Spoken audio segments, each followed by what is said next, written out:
Okay, so today we have a very unique podcast here.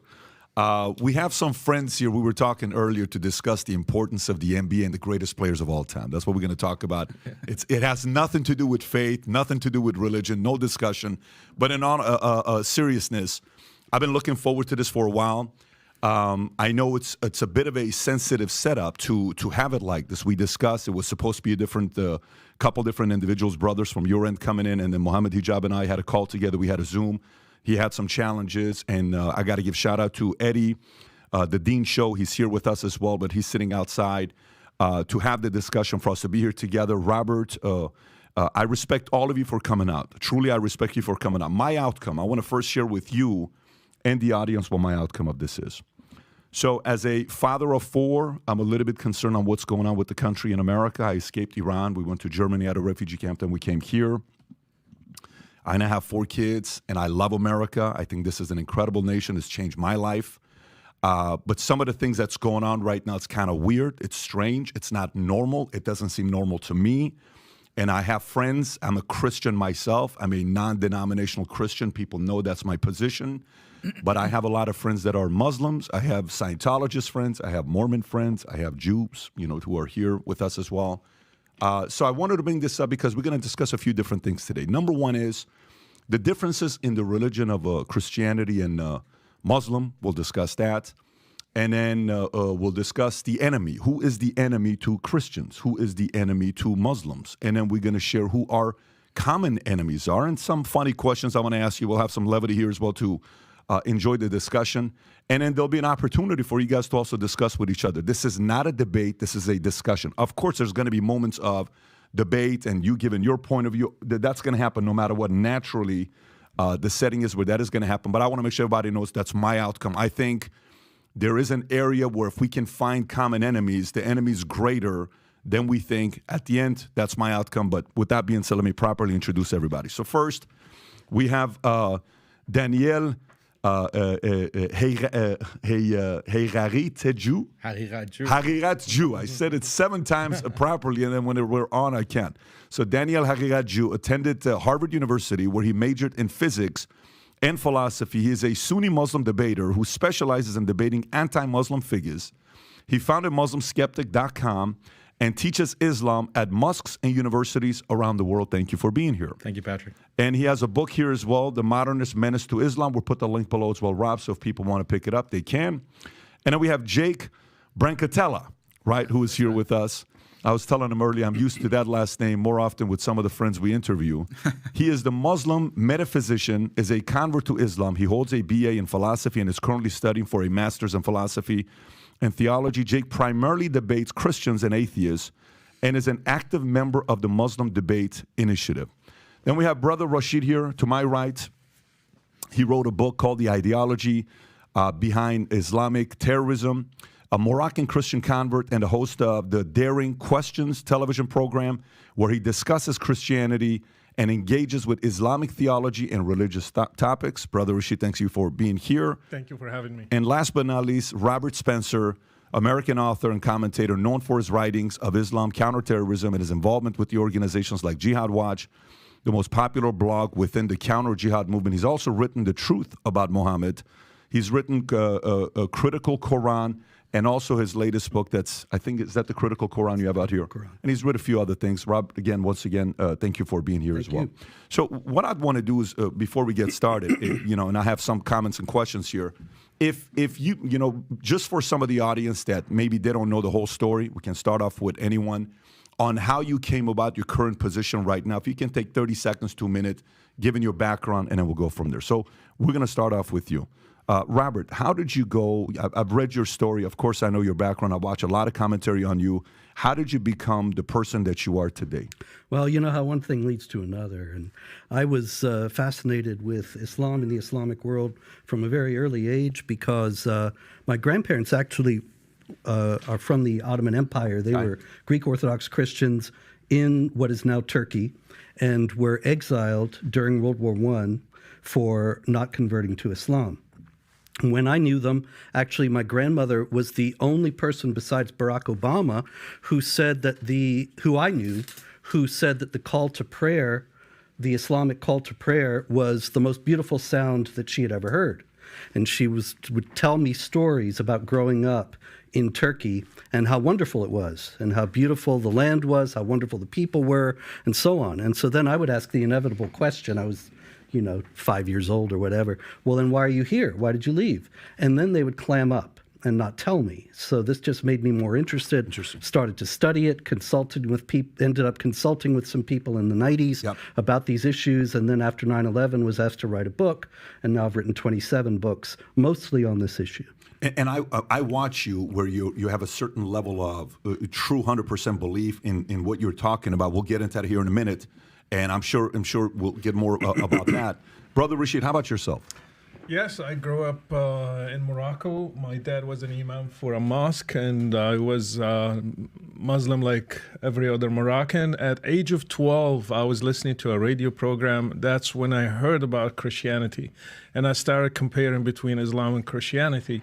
I was fascinated with the person of Jesus in the Gospels, and I was shocked with the life of Muhammad when I compared it to the life of Jesus. Then I converted at age of 16, 17.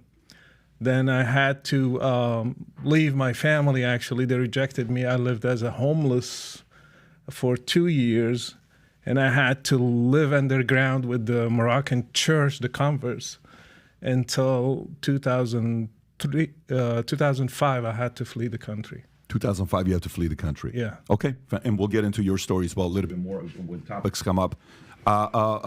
Jake, how about yourself? What's your story? What's your background?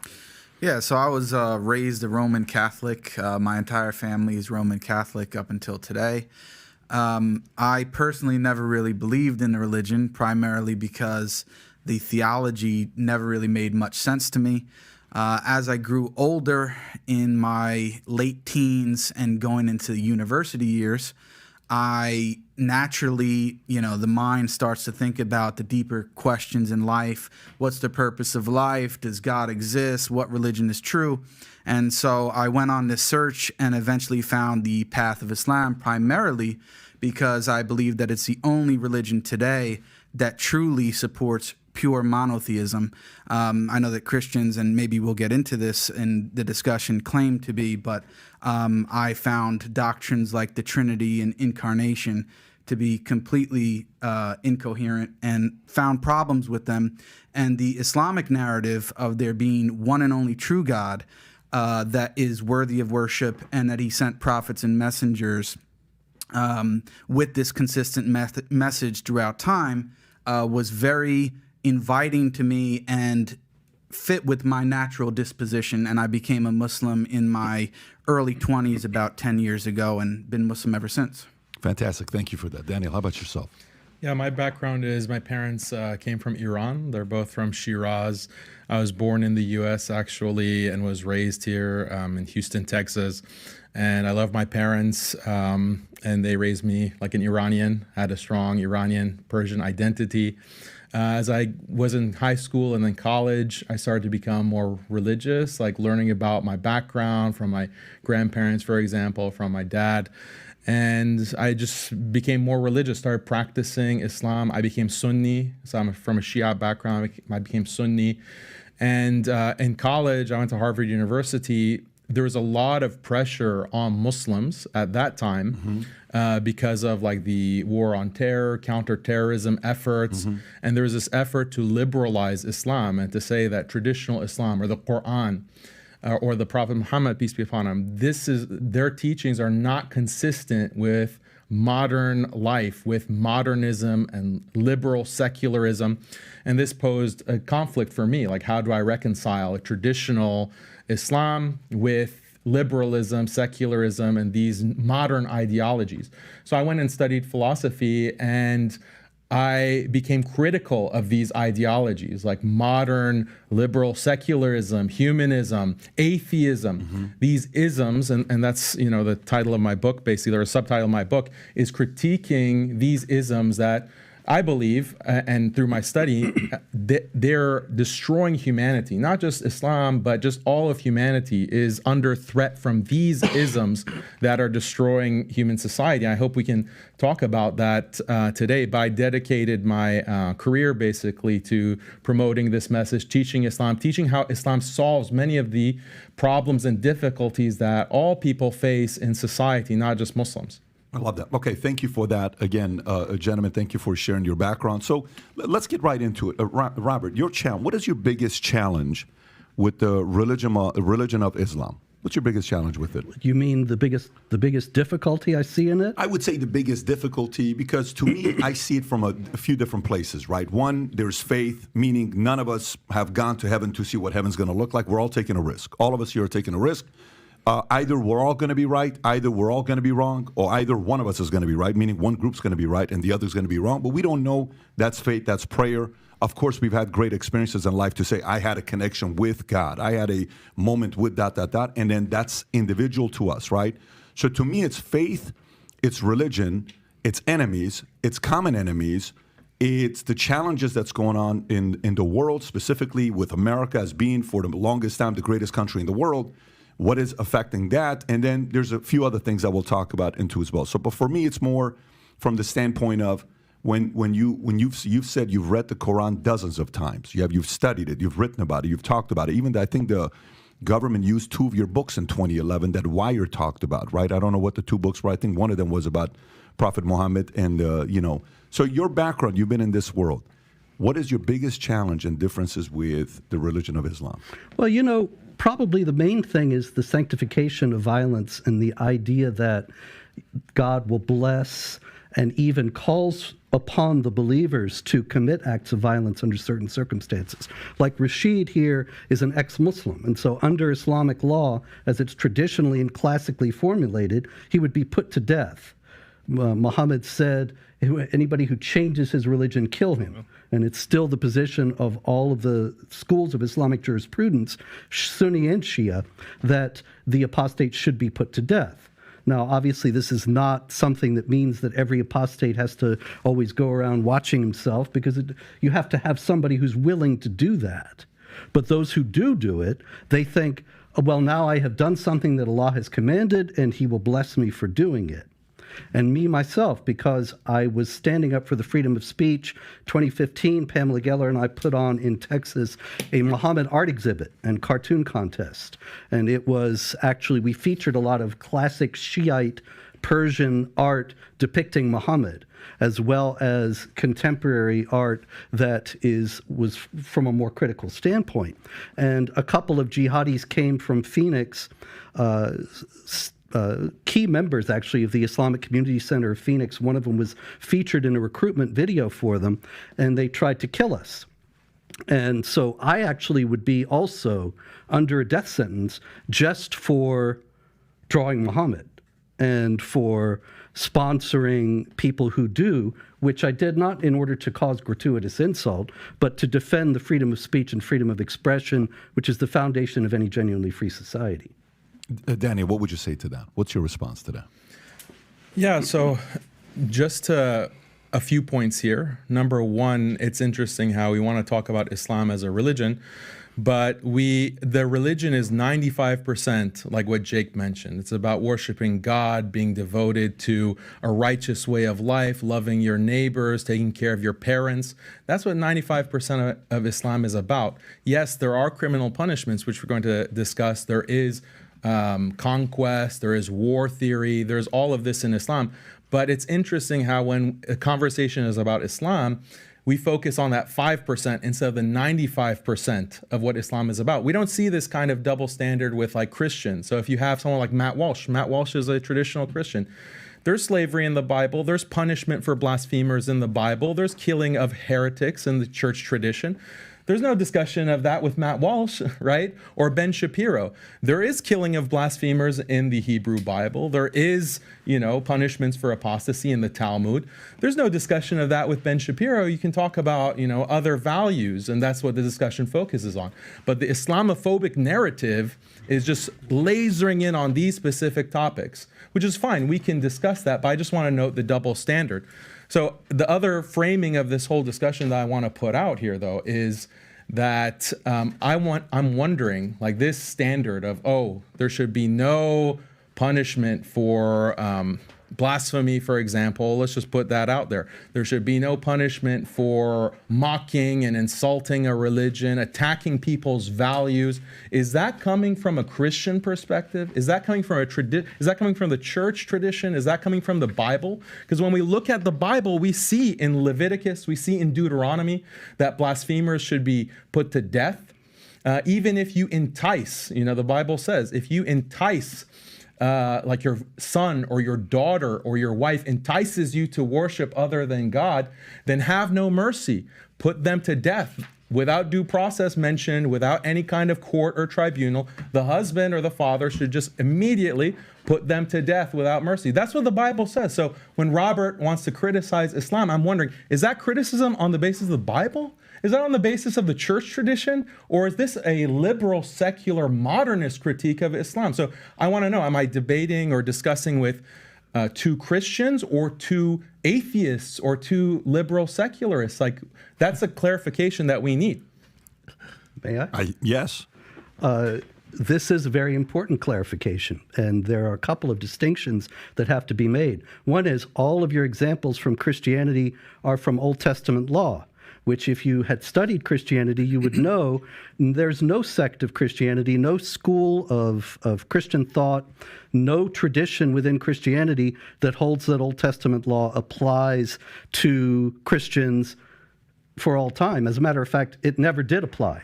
Even in Judaism, after the destruction of the temple in 70 AD, the rabbis redefined Judaism so that even they don't teach that those punishments have ongoing validity. So you're talking about something that nobody in mainstream Judaism or Christianity thinks is valid today versus something that unfortunately all too many Muslims do think is valid today.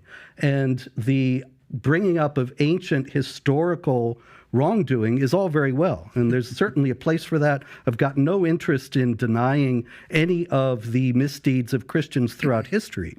But the problem that we have in Islam is that these passages of the Quran that are problematic, passages of Muhammad's traditions that are problematic, they are still considered to be in force by very large numbers of Muslims, such that all the major terrorist groups around the world are Islamic groups. And you don't have any Christian terrorist groups saying Jesus is Lord and blowing people up. There's a reason for that.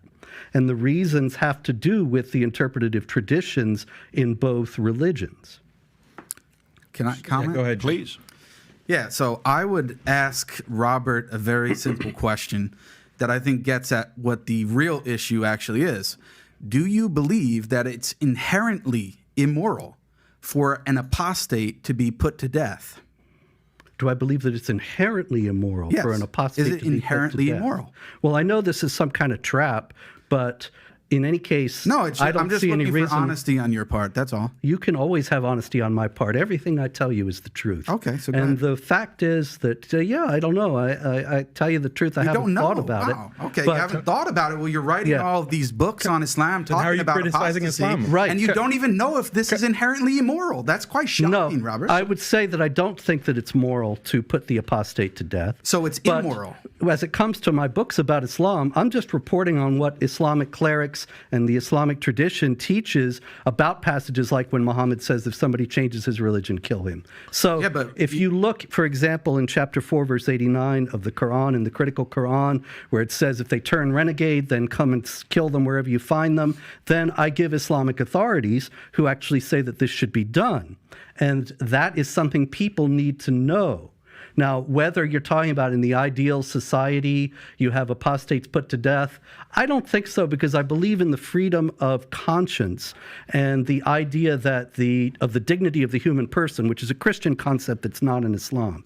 You have in Islam, the unbelievers are the most vile of created beings, according to chapter 98, verse 6. One issue at a time. So on. No, this is all. Let's talk about this issue. I understand, but this is all the same issue. Whereas in Christianity, all people are equal in dignity as made in the image of God. And so in that sense, I would say, no, I don't think it is. So is it inherently immoral, yes or no? Can I answer that? It is. It is. So when Deuteronomy, since you like to quote the Quran, when the Bible says this in Deuteronomy 13:6, if your brother, the son of your mother, your son of your daughter, the wife of your bosom, or your friend, who as your own soul secretly entices you, saying, quote, let us go and serve other gods, which you have not known, neither you nor your fathers, of the gods of the people which are all around you, near to you or far from you, from one end of the earth to the other end of the earth, you shall not consent to him or listen to him, nor shall your eye pity him,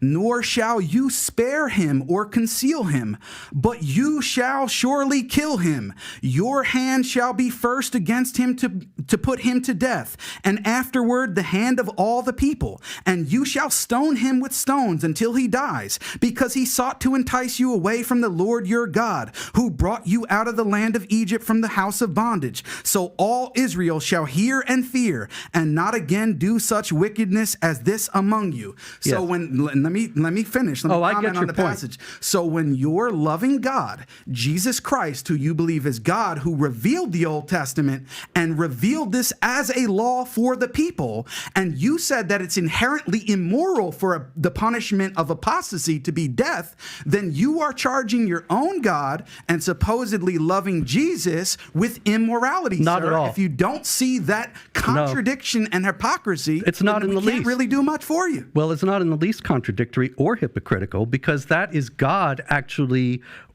ordering something directly. Was God wrong for that? Now, the question here is whether the Muslims, when they put people to death for apostasy today, are likewise authorized by God in some direct manner. Now, obviously, that's what matters. Yes, the question is... And it's not inherently immoral. It just matters what is the correct religion and whether or not God is actually revealing it. Yeah, if you study the Old Testament, you will actually find that there's a great deal of discussion about passages like that, and whether they are actually commands by God, whether they were understood by the faithful, interpretations by the faithful. The evolving understanding in the Old Testament and the New, and in Jewish and Christian tradition, is something that unfortunately is absent in Islam, such that in Jewish and Christian tradition you have the understanding of the dignity of the human person that ultimately made people realize that putting people to death for apostasy was not something that was acceptable. Yeah. But the idea that it was a localized command at some point or understood to be such, that is not the same thing as people nowadays thinking they are the executors of the wrath of Allah because Muhammad says, if anybody changes his religion, kill him, and the Quran says that you can soothe your heart by fighting the unbelievers and so on. So Robert, can we hear from Brother Rashid for one? Brother Rashid, go for it. What's on your mind? Because this concerns me. Do you believe I should be put to death? I believe that the punishment for apostasy in a correct Islamic state is death. I believe that that's the correct... Let me finish. Let me just respond, sir. I believe that that is the correct punishment which has been revealed by God both in the Quran and the Bible. And for Robert to turn around let me finish. I asked you, do you believe I should be killed today? And I answered you, sir. Yes or no? I answered you. Yes or no? I answered you. I think he said yes. You want me to answer? I said. Yeah, you answered me. In a proper Islamic jurisdiction, an Islamic nation, all of the laws of Islam and the Sharia as revealed by God should be applied. So if we were in that kind of state, would you do it? Including I'm not the one that executes with proper due process, with a proper court hearing, just like any nation of laws. The laws of the Sharia should be applied, including the death penalty for not only apostates, but also blasphemers. You didn't answer me, yes or no? We did answer Yes, you. we did answer. Yeah, so I should be killed. We did answer I your question. deserve to be killed because I left Islam and became a Christian. According to Islamic law, an apostate like you would be killed, yes. Okay, thank you. And according to the Bible let me. This is a fallacy. blasphemer, This so- is a fallacy. Robert, Too cocky. Like you want to say not a you have fallacy. it too. It's a fallacy. No. Let us discuss this because Why is it a fallacy? it's a fallacy. It's let showing- me it's showing your finish. Let me hypocrisy. finish. Let me finish. Please condemn Jesus, Yeah. please. Oh, you think you Condemn should? Jesus. Robert already Okay. condemned him, so- No, you're lying. Let me Let's finish. be on let me record finish. saying you're That's lying what about that. Let me finish. That's what happened. Let's- You said let's- eventually we realized you eventually You're lying. Just let me finish. You Let's hear converted. Brother Rashid, and then I'll come to you. Go for You it. converted from Christianity to Islam. Your life is not under threat here in the U.S. I converted from Islam to Christianity. My life is under death. That's the difference between Christianity and Islam. Okay, so let me ask you this. Yes. I got a question for you guys. I'm a data guy. I'm a finance guy. How many Christians have died going from being Christian to Muslim? How many Muslims have actually been killed or died going from being a Muslim to a Christian? There's no data on that because these kinds of things are not recorded. They're not considered crime. There should be, in though, right? I Islam. mean, shouldn't there even if there's some stories to be able to say, Yes. you know, XYZ individual. I have stories. I have one in Mauritania who was condemned to be executed. We just got him out to Paris because we negotiated with the government there. I have people right now in Libya. They are under death penalty in Libya. I have people who got killed in Jordan, for example, because I do my show. People contact me. I have people who got killed in Jordan. Their parents killed them because they became Christians from a Muslim background. We have people in different places in the world, in the Muslim community, they kill them, and if they get to flee, that's the best outcome. I got a question. So while I'm studying this, there's also Daniel said something very interesting where the guidelines of Quran is based on the jurisdiction of the government, meaning where you live, the religion is follow whatever the laws are of that nation. Meaning, you can correct me. I'm just giving you what I've looked into. Does this mean these rules apply no matter where you live? Is that across the board, or is it's more stricter in certain Muslim nations than other Christian nations? Islam is to be applied forever on every place since the time of Muhammad until today. So Muslims are just seeking to be a majority one day, and if Muslims are a majority today, these two brothers will witness my killing in front of people, and they will be happy cheering the crowds that I was killed. So Islam is to be. If U.S. became majority Muslim today, you would be killed. I will be killed. Sharia is to be applied everywhere, every time, and that's the biggest difference with Christianity, because Jesus came and he stopped the Old Testament. He stopped he didn't stone the lady who committed adultery. He said in the law, tooth for tooth, and he said no, you turn the other cheek. Jesus stopped the Old Testament. They don't have a New Testament in Islam. They have worse than the Old Testament. They have something that Muhammad never corrected. So today we have to do jihad. Today we have to kill the apostate. Today we have to kill the person who doesn't pray, even a Muslim. If he stops praying, he should be killed. If he has no excuse, he should be killed according to Islam. I'd like to give them a chance to respond. Daniel, what would you, because the point I think you were making was how that maybe doesn't apply based on what the countries are. And then he makes a good point about saying, but if U.S. eventually becomes majority Muslim, then that could be the criteria that we have to follow in U.S. What's your response to that? Yeah, so there are a lot of inaccuracies in what he's talking about. I want to reframe the issue because he's saying that his life is in danger. But the lives of Muslims are in danger under a secular, liberal hegemony. And I know that some of the viewers might not be following what I'm discussing, but look at the war on terror, or even look at me personally, or Jake. But I say things that are contrary to liberalism. I critique and criticize liberal secularism. What is liberal secularism? It's this philosophy that came out of the Enlightenment, out of the 18th and 19th century in Europe, and it was imposed on the entire globe by force through colonialism, through imperial wars. And the idea of liberal secularism is that morality should not be based on these old books like the Quran and the Bible. We have to use reason and science to maximize individual happiness, individual freedom, and equality. And this is the best system of life. It's an atheistic system of life. We need to have separation of church and state, etc.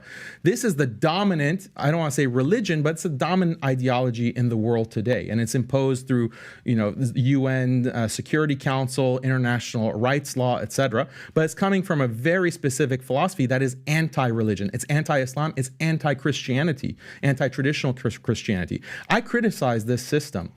And Muslims who criticize this system are put on watch lists. We're banned from traveling. Some of us are drone striked. Some of us are detained. Some of us face all kinds of canceling, deplatforming. Our livelihoods are threatened. I get death threats all the time. Almost every day I'm getting a death threat because of my opposition to this hegemony, liberal secularism. There is no quote unquote freedom of religion because if you oppose this hegemony, if you oppose this system, you will be put to death. And I know you've had some very distinguished guests like Glenn Greenwald, Whitney Webb, and they talk about this system. Alex Jones, they talk about this system. They might not put it in the same exact way that I'm putting it, but it is this authoritarian, centralized, theocratic, technological system. And yes, plenty of people are getting killed. What was the Iraq war about? What was the Afghanistan war about? How many millions of Muslims were killed because of those invasions? What were those invasions justified on the basis of? It wasn't on the basis of the Bible. I wouldn't put that on Christians. I would put it on spreading freedom, spreading democracy, spreading liberal values and quote unquote women's rights. That's what millions of Muslims in the past 20 years have been killed for, slaughtered, genocided because of this ideology. So yes, Muslims are under threat. Muslims are far more threat than, the few Christians here and there that might leave Islam to become Christian. Go for it. Well, in the first place, when it comes to secular liberalism, Daniel and I are completely in agreement. We're both against it. We both see that it's evil. And in that sense, you were talking about working together, finding common ground. That is the common ground that we have. The idea of the invasions of Iraq and Afghanistan were completely wrong, based on false premises, false assumptions, based on the idea that they could bring democracy to the Islamic world. It was never going to happen. And I was warning about it before it started, but was not heeded. But the fact is that, and also when it comes to death threats, we could probably have a contest and see, but I get them many daily, mostly from Muslims, but not always. And the left is increasingly unhinged and out of control. But if Daniel is positing that Islam is somehow the alternative, then I would wonder, how is it that all the Muslim politicians in the United States, including an obvious publicly Sharia adherent one like Ilhan Omar and Rashid Tlaib as well, Keith Ellison, the Andre Carson, the publicly Muslim Quran adherent politicians, and yet they're all very far on the left, and they're aiding this secular liberal monster that Daniel so rightly opposes. And so it's hard to see how Islam can be the remedy when you don't even have a single politician of the Islamic faith who is standing against all that. Brother Rashid, what's your biggest criticism of, because you were a Muslim before and you converted. What was your biggest reasoning for doing so? My biggest reasoning, and I want to comment on a point that I forgot to comment last time. Our brother, he said the 5% of Islam we're focusing on. Right. If you have this glass of water and you have 95 for it is water, but 5% is poison, it's going to kill you. So this is exactly what we have with Islam. Yes, you can talk about God, you can talk about worshiping, but how about violence against people like me? How about violence against Christians and Jews? You are ordered to wage war against them. That's what happened to my ancestors in Morocco. Berbers, they were Christians, they were executed, they were enslaved. That's what happened to people in Egypt, in Iraq, in Syria, and even in Europe. How about that?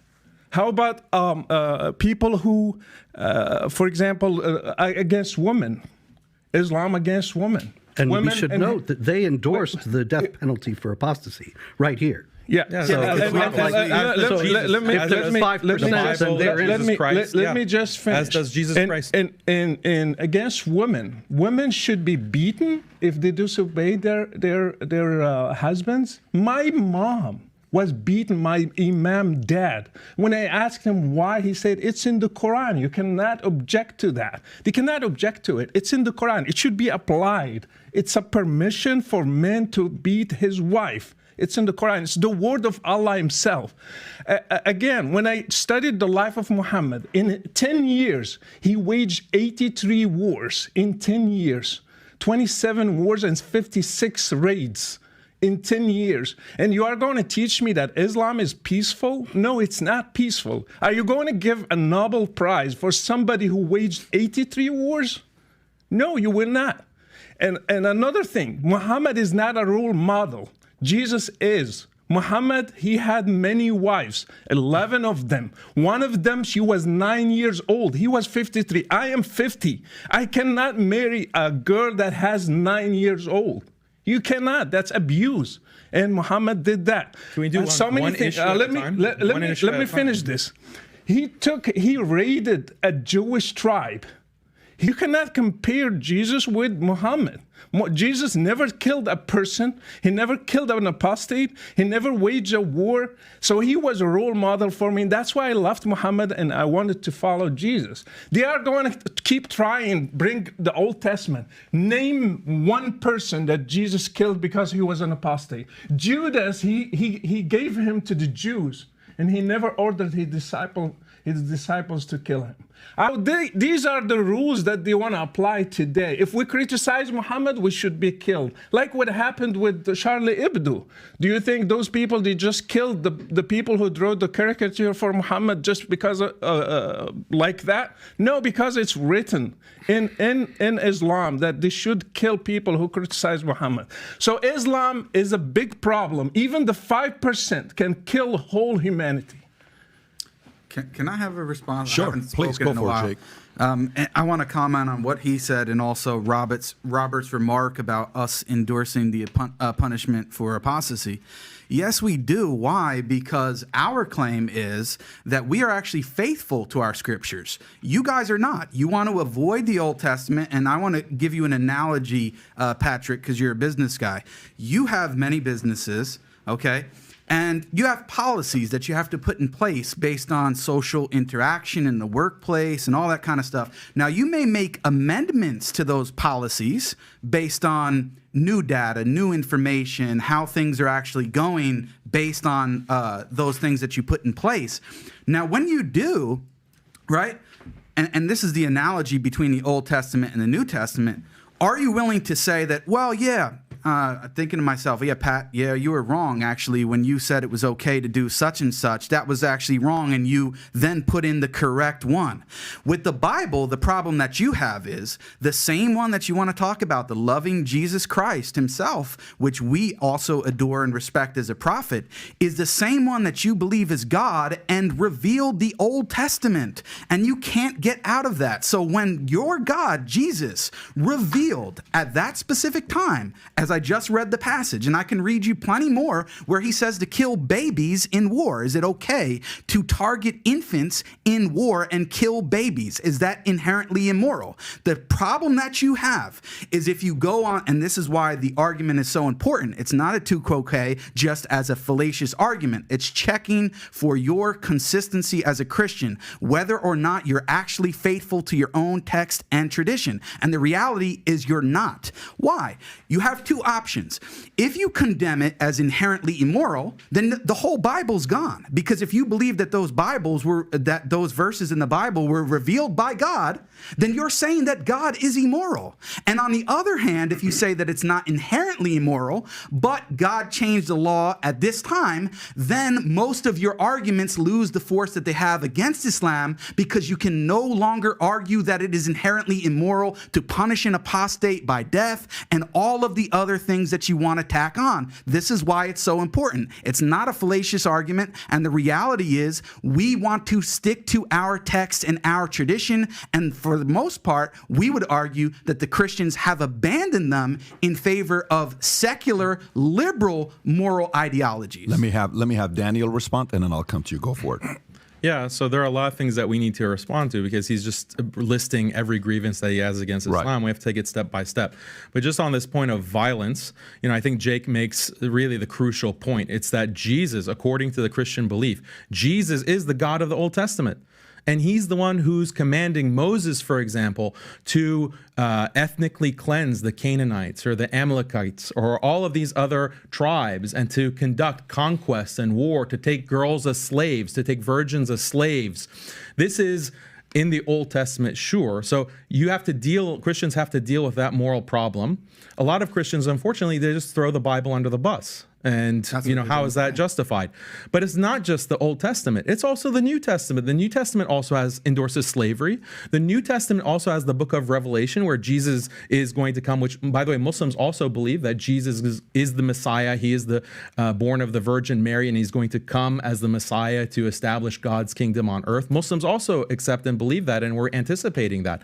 But he's going to be very violent. It's going to be a very violent affair, and that's in the Muslim tradition, in the Hadith, and it's also in the book of Revelation. So Jesus is also very violent. And then finally, you have canon law. You have the church tradition. So if Robert wants to denounce canon law, because when you have canon law, it has slavery, it has a marriage age of 12 years old in canon law, it has punishments for blasphemy, it has even, striking the wife, the disobedient wife. That's found in canon law from Gratian. So I believe that Robert is an Orthodox Christian. If he wants to denounce canon law and denounce his own tradition, he can denounce that. He can denounce Jesus himself. He can denounce the Old Testament. He can denounce the Bible. The New Testament, that's fine. That's fine. He says that, our religion adapts, our religion changes. But that's actually the problem, Patrick. When we're talking about wokeism, when we're talking about if you can say that, that's the Old Testament is for those times, it's not applicable now, right? That's the argument. The violence, the killing of blasphemers, that's for old times. We've changed, but Muslims are not willing to change. I say, yeah, Muslims are willing to stand by revelation. The problem with a lot of Christians, not all Christians, a lot of Christians, Jews, Hindus, they all have these practices in their books. Buddhists, they all have these practices, and they're pressured to change and update. And so if you can get rid of the conquest and the violence and the punishment for apostasy, why not just get rid of the prohibition of cross-dressing, the prohibition of homosexuality, the prohibition of drag queens? Why prohibit any of that? Maybe times are different. Maybe we need to adopt drag queen story hour in our church. Maybe we need to adopt, all of these woke practices. Why not? And Robert, here's what I would say. You're making a very good argument.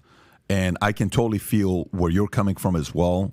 Obviously, just so everybody knows, have we ever had a conversation together prior to this debate? I just want everybody that's watching, have you and I ever spoken? We just met a few minutes ago. Have you and I ever spoken? No. Have you and I? No. I did that intentionally. Because I wanted to be the first interaction we have where it's not this topic, do you want this, do you want that? And nobody was given additional topics or what. You just kind of came in, we're going to talk, we're going to have this discussion. Again, I respect you guys for doing this. I think the part I agree with Daniel, and it could be a leak, it could be a flaw, or it could be a strength as well as the following. What I'm noticing between the two faiths is one seems to be more intolerant, and the other one's more tolerant. Let me unpack that from my perspective. For the longest time since I since I started praying September of 1997, I've prayed for four things: courage, wisdom, tolerance, understanding. The last 6 months, I've been having a hard time praying for the third thing, which is tolerance. And the reason for it is because I think Christians are becoming way too tolerant. Now, the standards could be extreme. Somebody could be watching and saying, guys, what are you talking about? You mean to tell me you're okay to hit your wife and do this and do that and apostasy and all this stuff? That's ridiculous for you to think that. And then you may say, well, look, we're at least staying committed to our faith. They're not.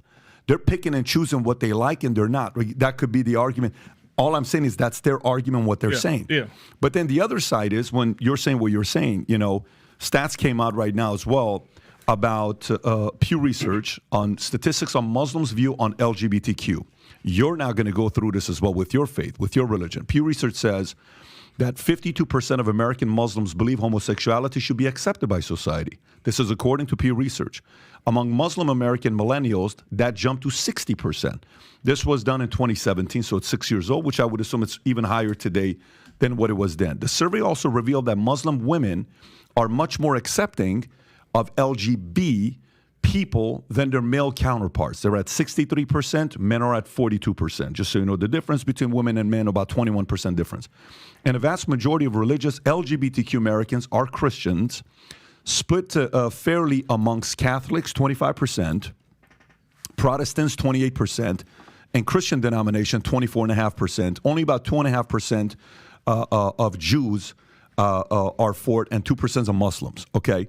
So he makes the point that, you know, you are more tolerant of a religion of, when I say you're not representing everybody in a Christian. You could be your own kind of a Christian. Yeah. There's different, you know, sects in a Christian.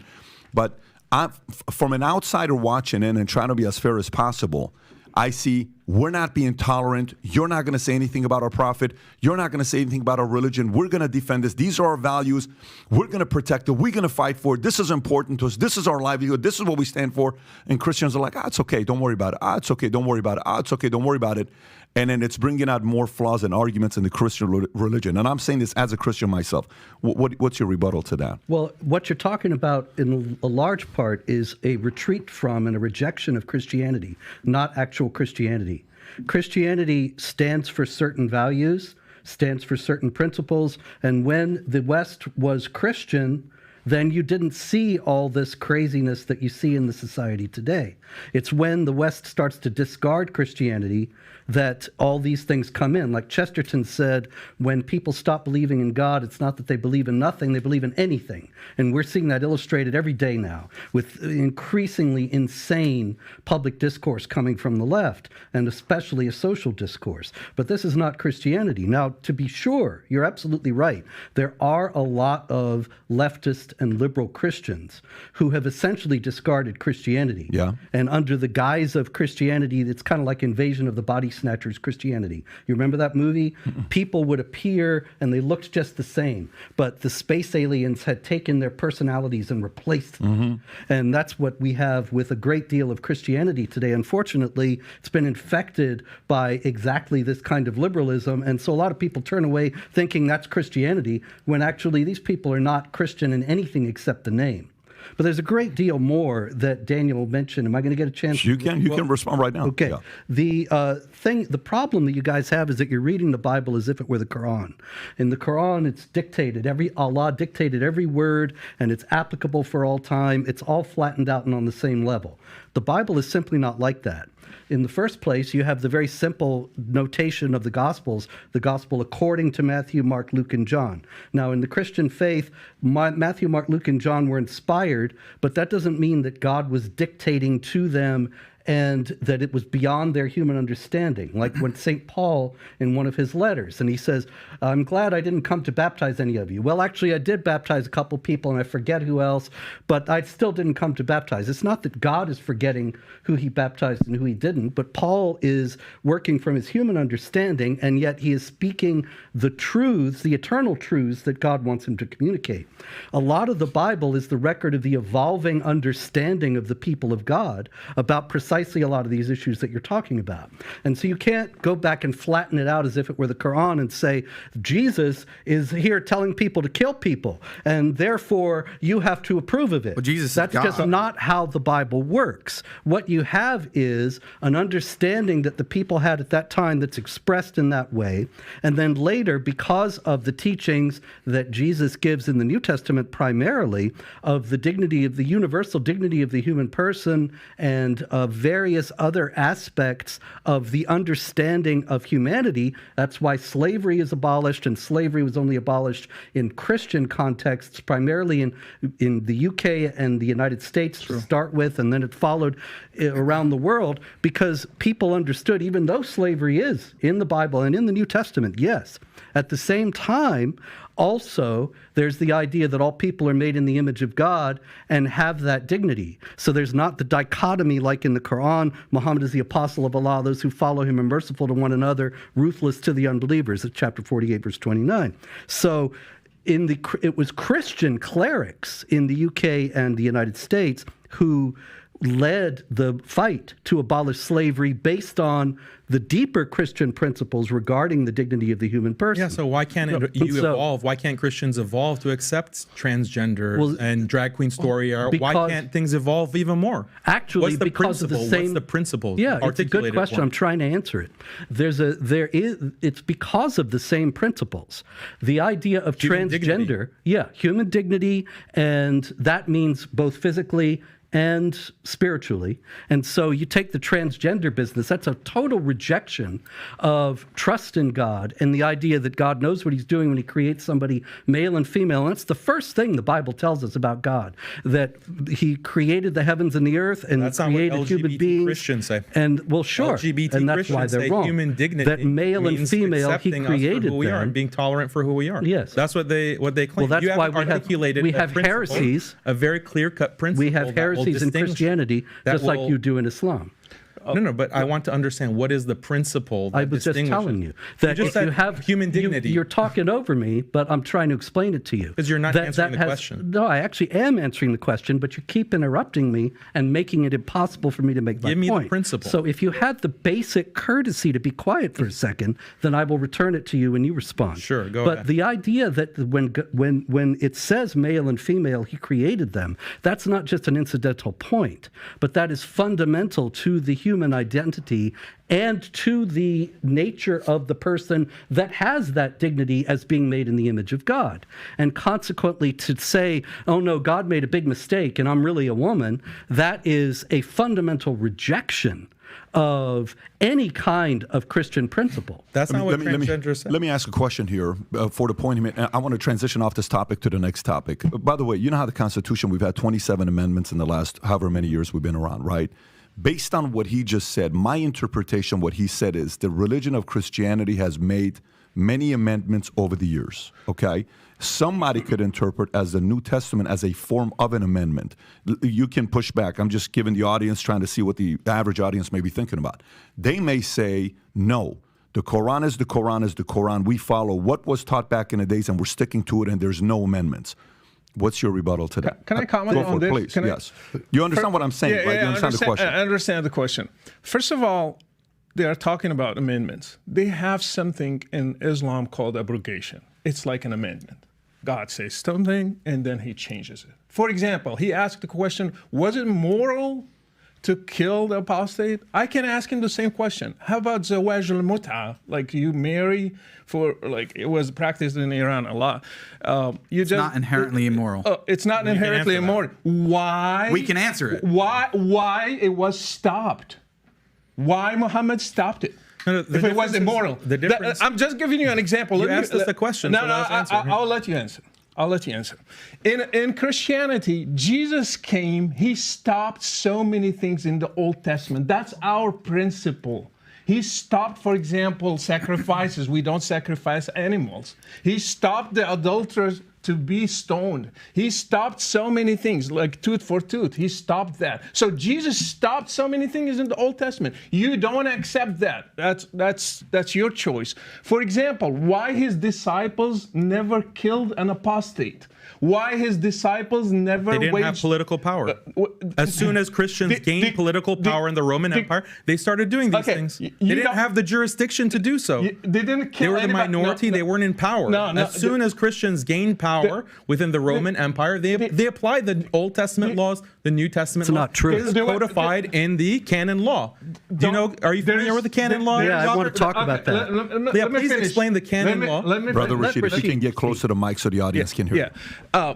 Jesus never waged a war. He never ordered one. There were other Jews who did kill Romans and who did kill people, zealots, the people called Ghayurun.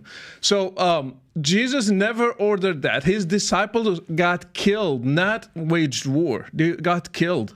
They never killed a person. Slavery, the Apostle Paul, he said, in Jesus there is no slave or free. And that's why the abolitionists, they started in the West. I have a question for you.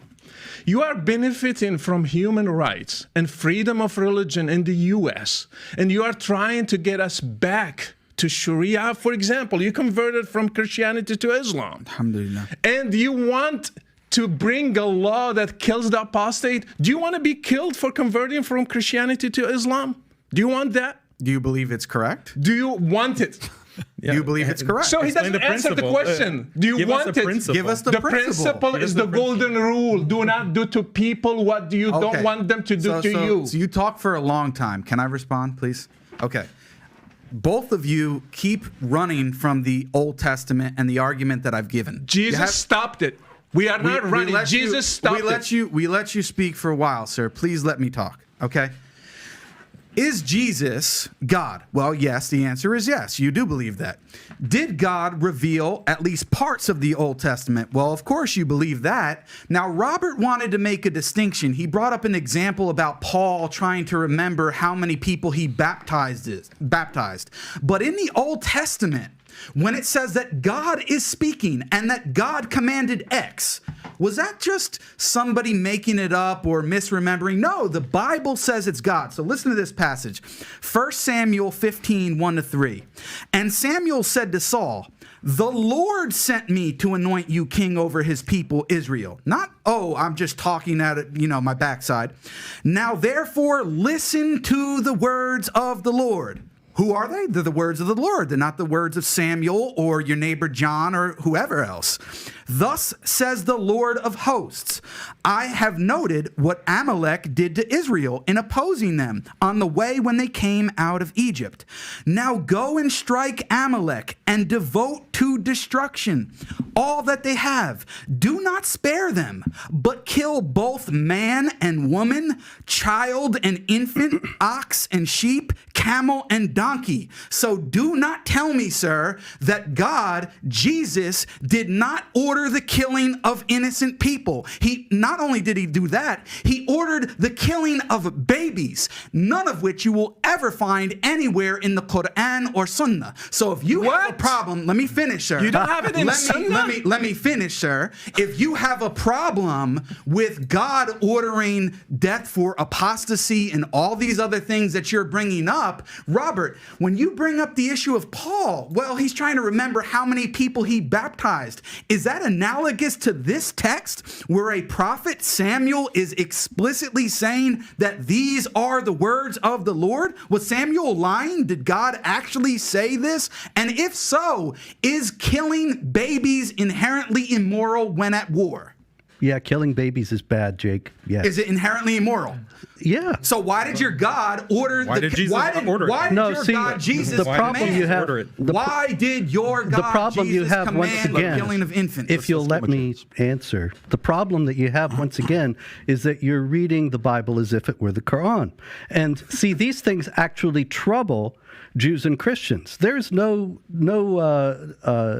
reason to cover up that fact that these passages have caused difficulty for Jews and Christians throughout history. And some people would say, actually, these things never happened at all.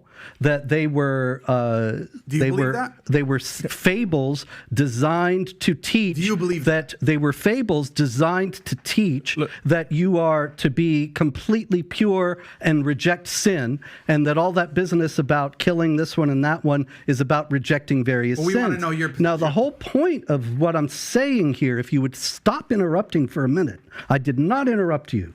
The whole point of what I'm saying here is that these passages, precisely in the fact that they have caused trouble for Jews and Christians and have led to differing interpretations of them, demonstrate that the Jews and Christians both have an evolving understanding that comes from later revelations and that comes from their own interpretation of the revelations that they received, such that they can say unequivocally that, yes, killing innocent people is wrong. Whereas you have Muhammad, and they ask him, you're throwing rocks, you're catapulting stones into the infidels' city, they got women and children in there, and he says, oh, they're among them. In other words, it doesn't really matter if you kill women and children because they're all infidels. And you don't have any kind of critical stepping back and saying maybe that is not to be. That's the one I'm talking about. Can you read this to him? He Yeah. said there is no Permissibility.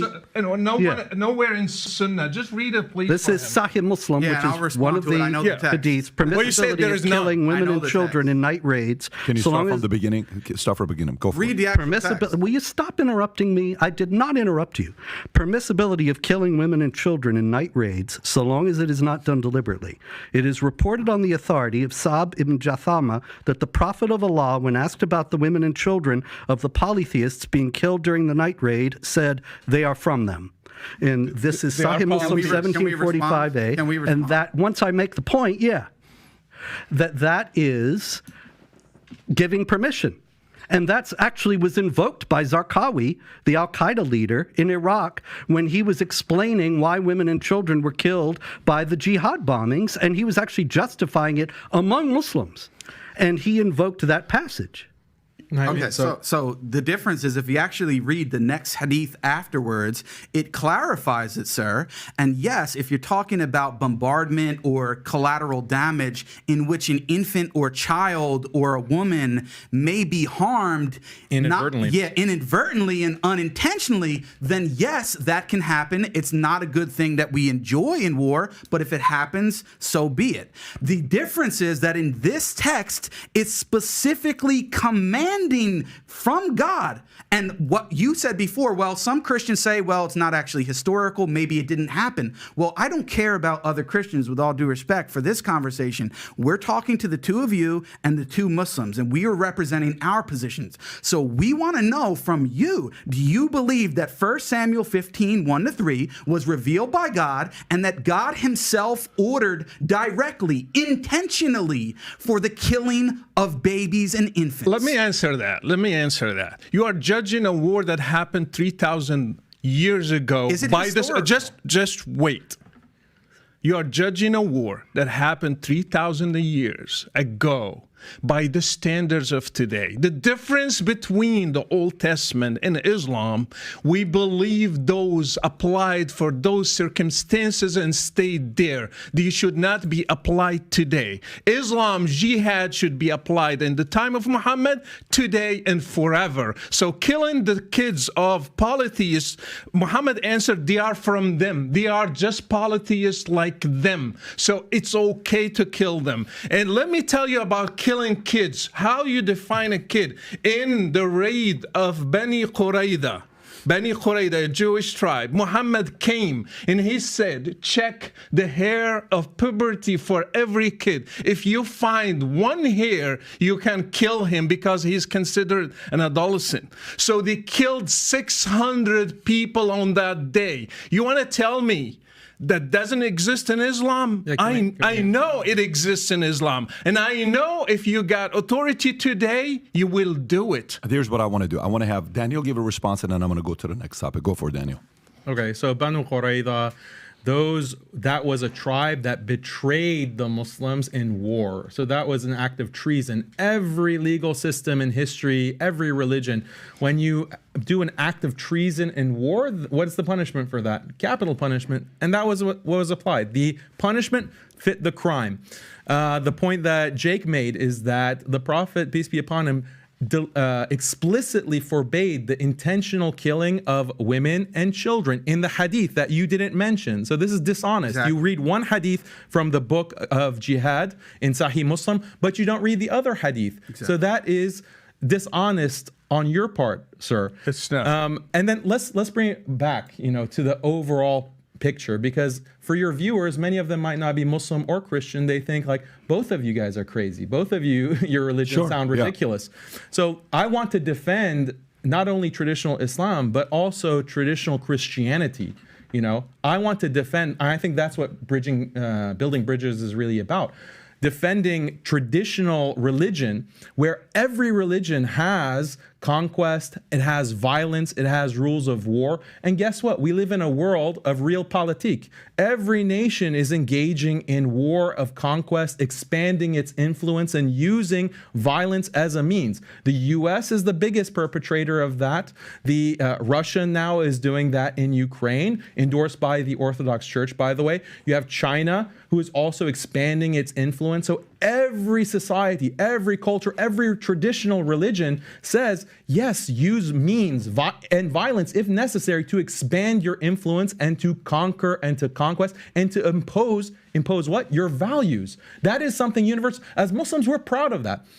As Muslims, we're proud of that. We're proud of our religion, and we're not going to reform it and modify it. It's only modern Christians, actually, and these other religions that are reforming their traditional beliefs in deference to what? In deference to this hegemony that I'm talking about, the liberal secular powers, and saying, no, our religion is just about peace. Our religion is just about like no violence, no nothing. Okay, you have to throw all your traditional texts under the bus. Muslims are not willing to do that. And that argument has been made clearly, and the audience has to decide which to them seems more of a faith, which leads me to the next question.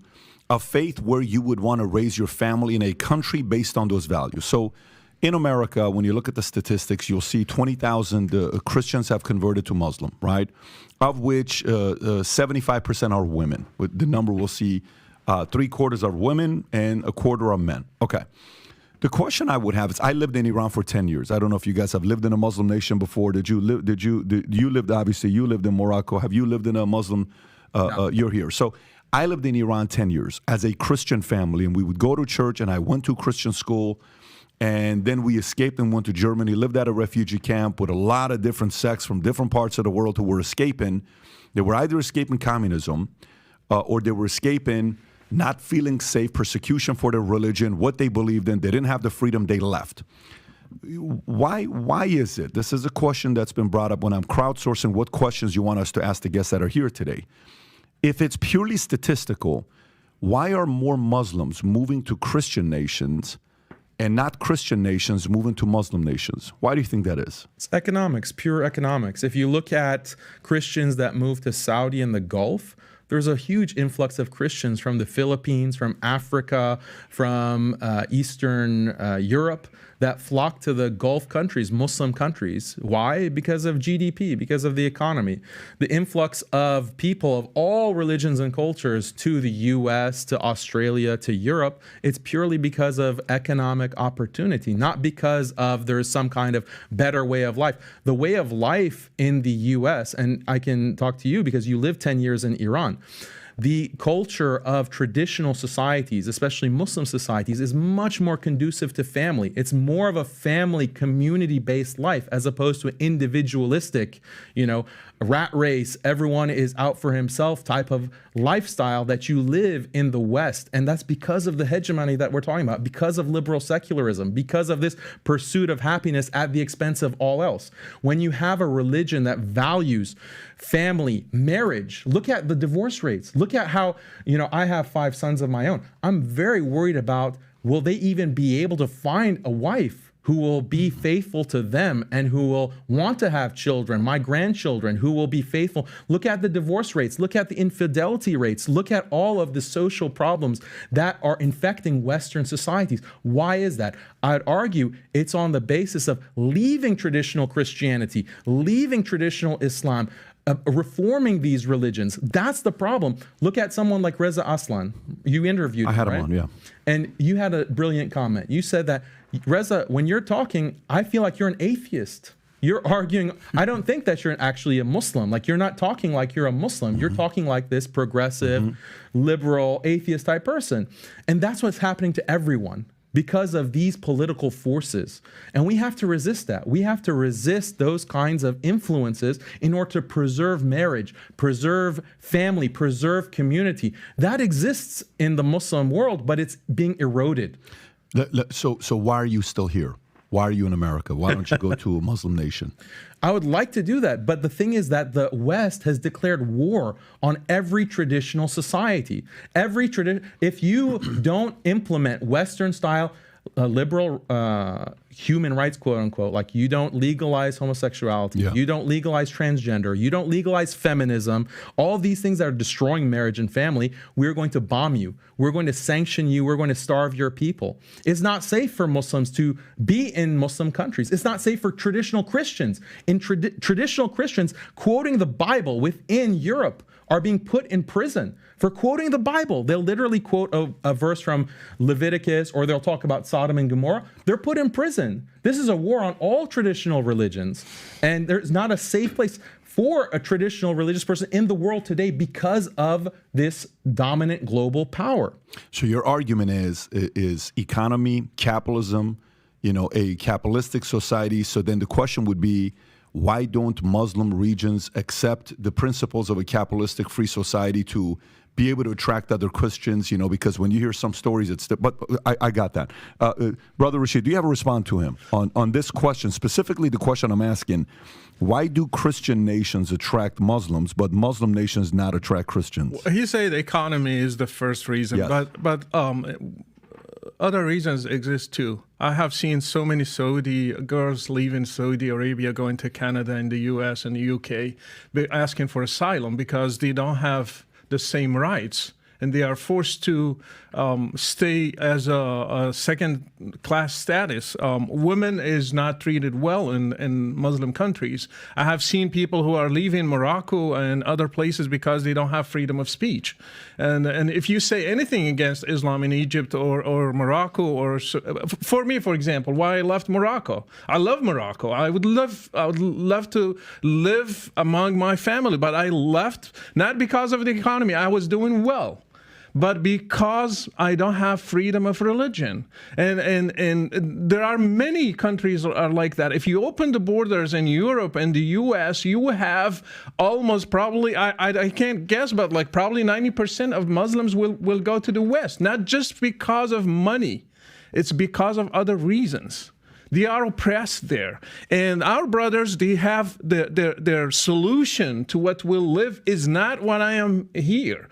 Of course, we have a problem in the West, but the solution they are given is worse than what we have today. For example, LGBTQ, whatever, they will kill them if we bring, let's say, let them govern with Islam today.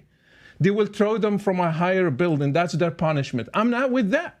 I'm not either this, the two extremes, either this or that. Islam is not going to give a solution. Why we have human rights in the West? Why everything we are enjoying today, it came from the West. For example, women's rights came from the West. Abolishing slavery came from the West. Freedom of speech, freedom of religion came from the West. You name it. Just give me anything. Democracies came from the West.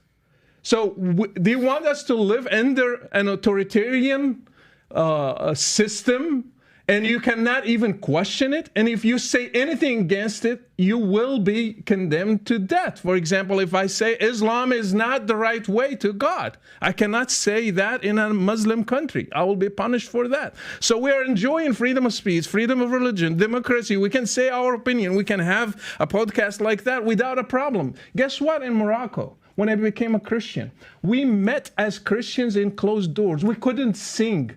We couldn't baptize people. We couldn't name our kids Christian names. You cannot name him Luke or Mark or anything. You have to name him Muhammad and Omar and Abu Bakr. You can't name them Christian names. This is not true. It's true. I lived it. It's not. I lived in it. Islamic law.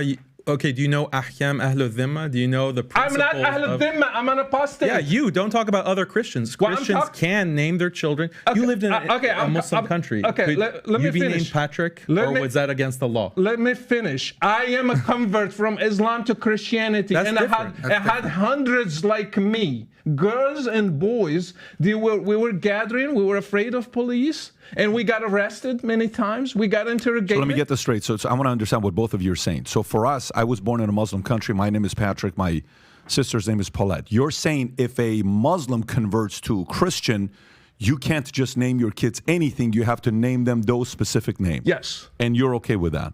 You think that's normal? I said something even more than that. I said that the punishment is death penalty. So forget it. That's what we talked about at the beginning. right? Apostles totally get it. So for you, it's not even.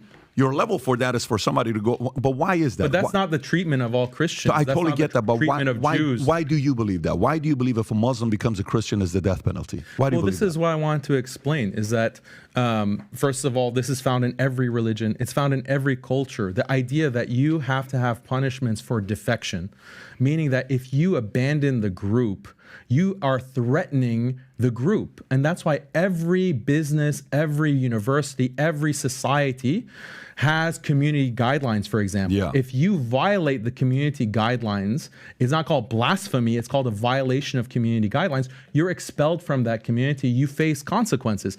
But it goes beyond that because you have restrictions on your speech, right? We can't look at this YouTube channel. I can't say certain things on this live stream. Otherwise, the video will be banned. Your channel will get in trouble, and then you can be prosecuted. You can face all kinds of consequences. Again, go back to your Glenn Greenwald interview, your interview with Whitney Webb. Look at the power structures that restrict speech. They restrict thought. Why? In order to preserve the power structure. Every religion has this. Traditional Christianity, that's why heretics were punished. That's why apostates were punished in Buddhism. Let me ask a follow-up on that. Sure, so when you say to me, I've interviewed almost any of the major living mobsters. I've had them on the podcast before. I don't know if that's your stuff that you would watch, but I've interviewed a lot of them. Sammy the Bull, Michael Francis, a lot of these guys. Okay, so I can see you with your last name. Yes. Yeah. So when I interview these guys, one of the things that they have, and Sammy is he says, look, I'm a mafioso. I'm a true mafioso is what I am. Till today, he's in his late 70s. He still says that, right? If you step away from the life, you could get killed if you step away from the life, right? Okay, you chose this life. You celebrated when you become a made man. Now you want to leave? You got the benefits of being a made man. Now you want to leave? We're going to take your life, if based on the principles that they followed. But that's the mafia. For somebody that may say, well, then Islam is Islam following some of the mafia philosophies that if you choose to leave, you deserve to lose your life? Don't you think that's a bit extreme? I would say the problem with the mafia is criminal activity. It's not with this principle. This is a good principle. That's why they're able to be so organized. That's why they're able to be so successful. That's the argument. And you have nations that are run in the same way. You have to preserve the nation by punishing defection because it threatens the unity of the group. It threatens the way of life. That's tough, though, man. But that's the law. That's what exists. I totally understand it. All I'm saying is that's tough because, okay, so let me get to more the business side, the next side. Let me just add a little bit to it. Go for it. I will be killed, my kids will be taken, and my wife will be taken. Just to add to the list in an Islamic system. Okay, let me continue with this. Let me continue with this a little bit because this is getting interesting to me.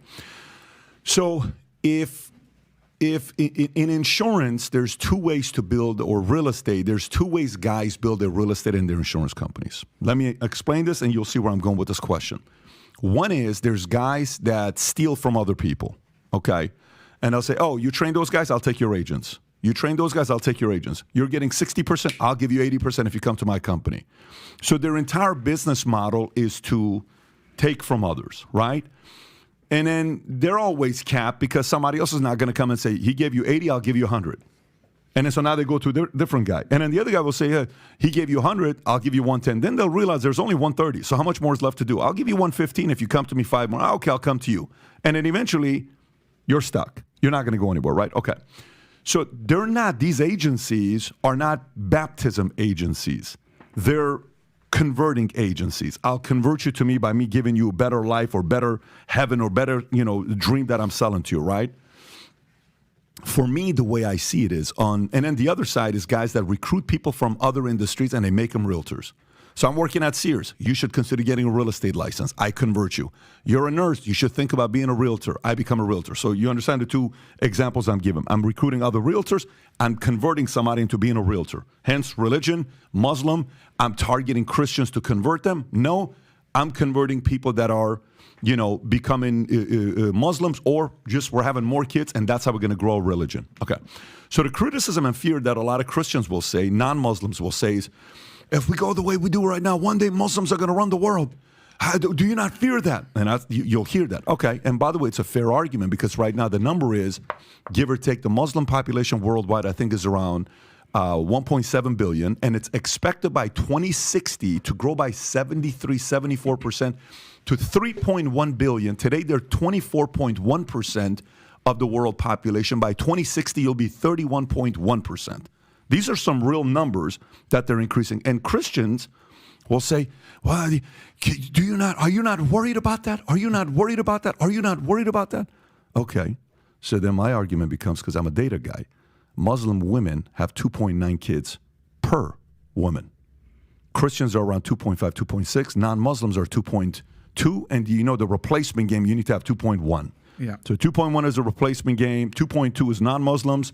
Christians are 2.6, and then you have Muslims eating away 2.9. By the way, in the 90s, you were at 4.3, 4.5. In 1990, 1995, 30 years ago, you were at 4.5, 4.3. So where am I going with this? So where I'm going with this is, if this goes the way it does, and they do what they do, it is very natural that the Senate, that Congress, that House, that governors are going to be ran by Muslims. Right now, you have 3 that are there. You mentioned the names earlier. There used to be 1 in the past. That's 4. But we had 82 in the midterm election who are Muslims that got elected to city, state, different kind of jobs that they had record-breaking ever, right? So if I don't look at it from the faith standpoint, if I don't look at it from the religion standpoint, if I don't look at it from the argument of who's right, who's wrong, Muhammad, Jesus, if I don't look at it from there, I would simply say their strategy of growing is kicking Christians' tail. So then Christians can either sit there and complain about it, or they can do something about it.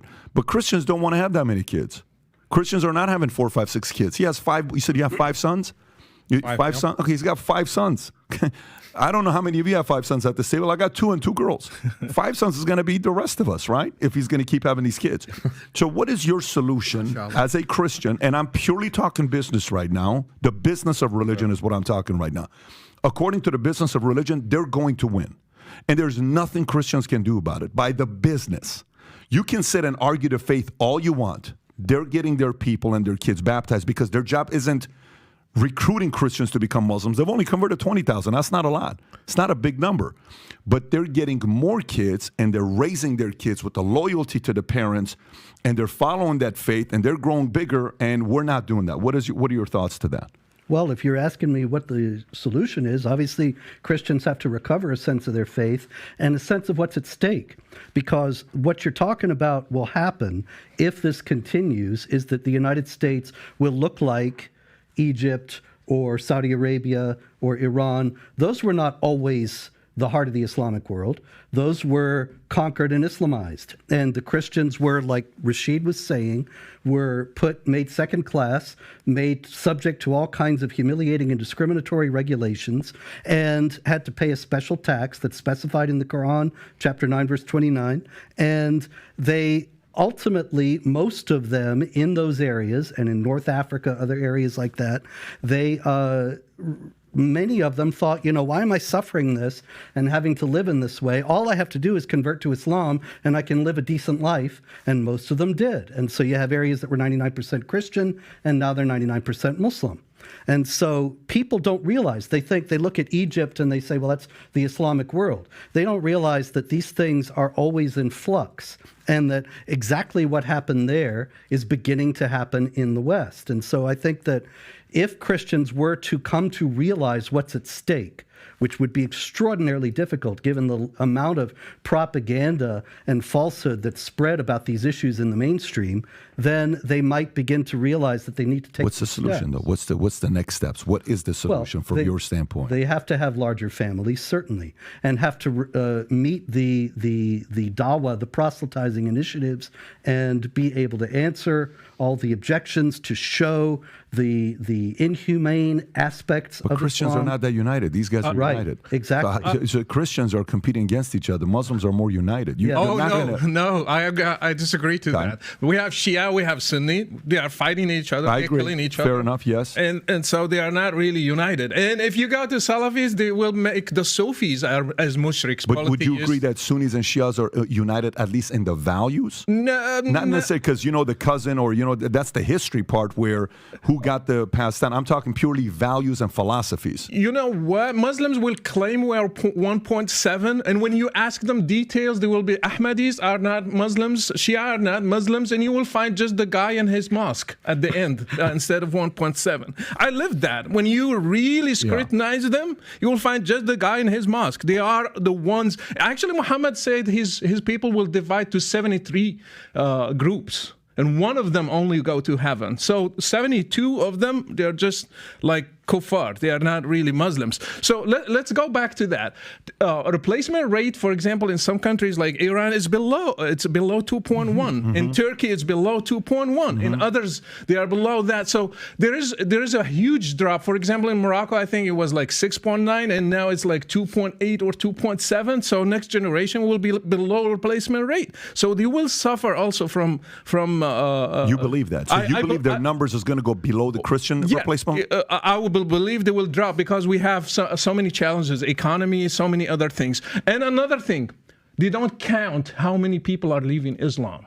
We don't have statistics. I have statistics, for example, people who write to me, according just to my show, from Morocco, from Algeria, from Iran, for example. So many people are leaving to atheism, to Christianity, to other worldviews. In Egypt, in Saudi Arabia, so they don't count that. I still count it as a Muslim in the 1.7. Yep. And many people like me. So if they give freedom and we do real surveys, we will have the number less. Another thing, what Islam is left? The West forced Muslims to abolish slavery, to not practice the real Islam, like amputing hands and feet and crucifying. They are now forcing them to have one wife. So Islam, the version of Islam in the Muslim world is not really what they are preaching. So what Muslims do we have? According to their standards, probably most of them are kafir.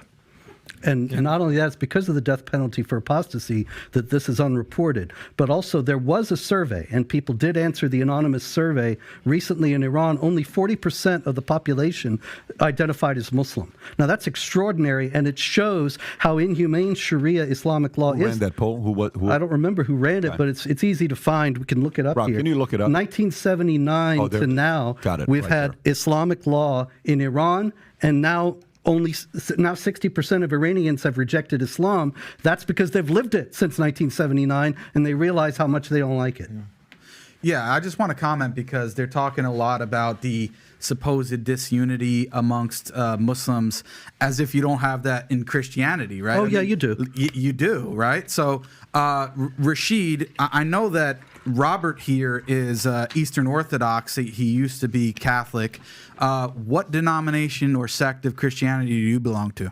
Because we are converts in Morocco, we don't follow anything. We just follow. I'm saying, the like, do you go to a specific church? I went to many. Orthodox, Protestant, I don't care. Okay, so anyway, my point is you have the three main sects in Christianity, the Protestants, the Catholics, the Eastern Orthodox. Historically, they fought with each other over very, what from the outside people would think, well, why are they fighting over this? I mean, today, the Orthodox and Catholics are fighting over doctrines like the filioque, whether or not the Holy Spirit proceeds forth from the Father and the Son, or the Father alone eternally, and they're completely divided on this, and call each other heretics and all kinds of stuff. So to act as if, right, there's this division among Sunnis and Shia, when, as I think Patrick rightly pointed out, we have much more in common in terms of our actual values. We differ in terms of certain historical doctrines, but that's another story. On the other hand, you have so many different sects within Christianity, so many different denominations, all of them disagree and consider each other to be heretics. So for you to make that accusation and critique of Islam, I just don't think is correct. It opens up. Look at the history of the Catholics versus Protestants in Europe. Over 5 million killed in the wake of the Protestant Reformation. So, I mean, that's that applies to Christianity more than Islam. But going back to Patrick's point is that you want to grow your numbers and grow the Christian population. I want to help Christians grow, because I think a world that has more Christians is better than a world that has more atheists. But how can you have more Christians when you don't really believe in the Bible?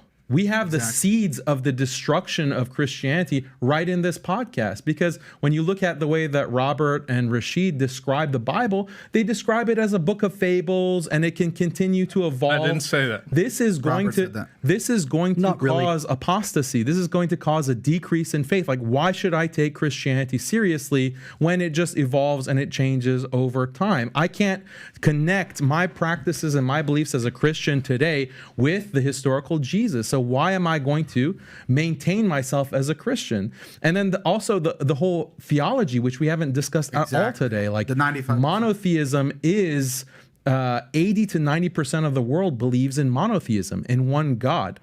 And monotheism is a central, crucial, the most important part of Islam, the belief in one God without partners. He is not like anything.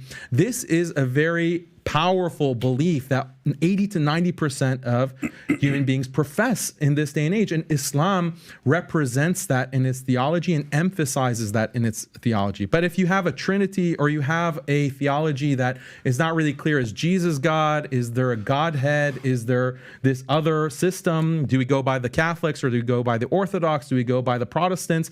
You don't have a consistent theology. Sunnis and Shias, they all agree on monotheism. God is one. He is not like anything. They agree on the Quran. Yeah, there can be some theological differences and nuances between different schools, but there's not the same kind of disparity or variance between Christian sects and this idea of the Trinity, which frankly no one can understand. Like, what does it mean to be three in one? Let me respond to that. Let me respond to that. My brother is mentioning divisions between Catholics and Protestants. If I go back, there are divisions among the followers, the disciples of Muhammad, the Sahaba themselves. They killed each other. You know that the wife of Muhammad went and killed the followers of Ali in Mawqi'at al-Jamal. Thousands died among the first disciples. This didn't happen between Peter and John, by the way. And so if you go to Islam, from the beginning, they fought each other, and they had divisions from the beginning. You know that, for example, the fight over the Quran was created or eternal. They fought over that. And actually, one time they had the whole caliphate going one way, the other time they killed people who believed that. So you're trying just to give a fake picture. There are divisions, there are killings among Muslims all through history, from the beginning, from the start, which didn't happen within Christianity, by the way. And Peter and James. Oh, they didn't kill each other. They didn't kill each other. Because they didn't have political authority. Okay. Oh, wow. Were they fighting each other? Yes or no? Who killed Ottoman, for example? Who killed Paul and Peter and James? Were they at war? Were they fighting? They were not fighting. Okay. They weren't. Fight is to take an army against another one. Aisha took an army and killed people. If you don't have an army, you don't have political power. You completely destroys the point. You lost your argument. You're trying to make a false analogy here. You lost your argument. This is not an analogy. You're not gonna win over any Christians by constructing these straw man arguments that completely misrepresent what I was saying. I would say this, but if I may, and I want to hear your thought. Just a quick rebuttal here. My point earlier is I don't think they're trying to convert. Because I think, hear me out. Oh, sure they are. I'm sure they are. But I don't think that's where they rely on. The earlier point I made, their strategy on outgrowing Christians is to internally raise kids from the beginning rather than converting. Oh, yeah. That's the way they're going to be, able to do what they want to do. So if you want to respond, go right ahead. Well, they are obviously converting Christians because Jake is here. But the fact is 20,000. Islam is not really that attractive a message. And so there aren't many people who are converts. Most of the people, like you're saying, the reason why it's growing is because of polygamy and because the women have many, many more children than women in the West do. But in any case, the points that I was making, you're completely misrepresenting and running with your misunderstanding and claiming I said things I never said.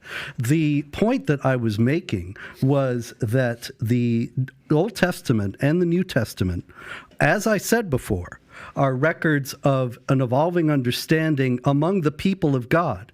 And that because of that evolving understanding, they came to realize that these things had no applicability for all people for all time.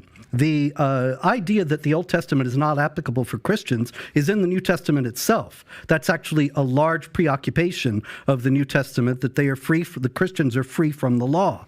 And so you bring up these Old Testament examples, the big difficulty you have is that nobody in the Christian world is thinking this is marching orders for today, whereas people read the Quran, unfortunately, they do think that when it says kill them wherever you find them, when you meet the unbelievers, strike the necks, and so on, they do believe that these things are marching orders for today because the Quran does not have these different stages of development. But this doesn't mean in Christianity that just anything goes. In Catholicism and Orthodoxy, you have the apostolic succession and the authority of the bishops who can authoritatively interpret the scriptures and set the doctrines. And those doctrines have been consistent from the beginning. It's not as if it's some free-for-all. Patrick, excuse me, you're interrupting once again, and I never interrupted you. No, I'm asking a permission. Just a second. Okay.